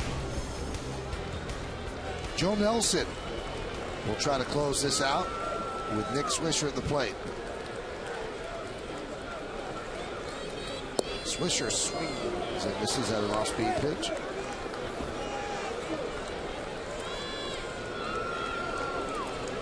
Well, I just assumed we were seeing Troy Percival come in, but obviously not. It's Joe Nelson here. Got a 2-run lead with 2 outs in the ninth. And a closer would like this sort of save because this is a save. You get 1 out. A save is either a 3-run lead in the ninth or the tying run on deck. And the tying run is on deck. So this will be, if he gets it, a 1-out save for Joe Nelson. Closers want to capitalize on those opportunities. We just looked it up. First time in his career that Mariano Rivera has ever given up back-to-back home runs in a game. So a lot of shock value to what happened tonight. You just expect him to be great all the time because he is great all the time. And I don't think you get much of an argument when you say he's the greatest closer in the history of baseball. And when he falters, it's a shock. But when he falters in that way, it's even a bigger shock. It's like a seismic shock. A blooper here, a slow roller there, you understand. But when he gives up bombs, it's hard to believe. And there's 4 of them this year. Strike 3, Nick Swisher down looking. And an awful, awful homestand ends for the Yankees. They lose this one 8-6. They have a 5-game losing streak, their first 5-game losing streak ever under Joe Girardi. And I think this team needs to get on the road because sometimes you need that to clear your head, just get away from home and just concentrate on baseball. And that is the situation that the Yankees find.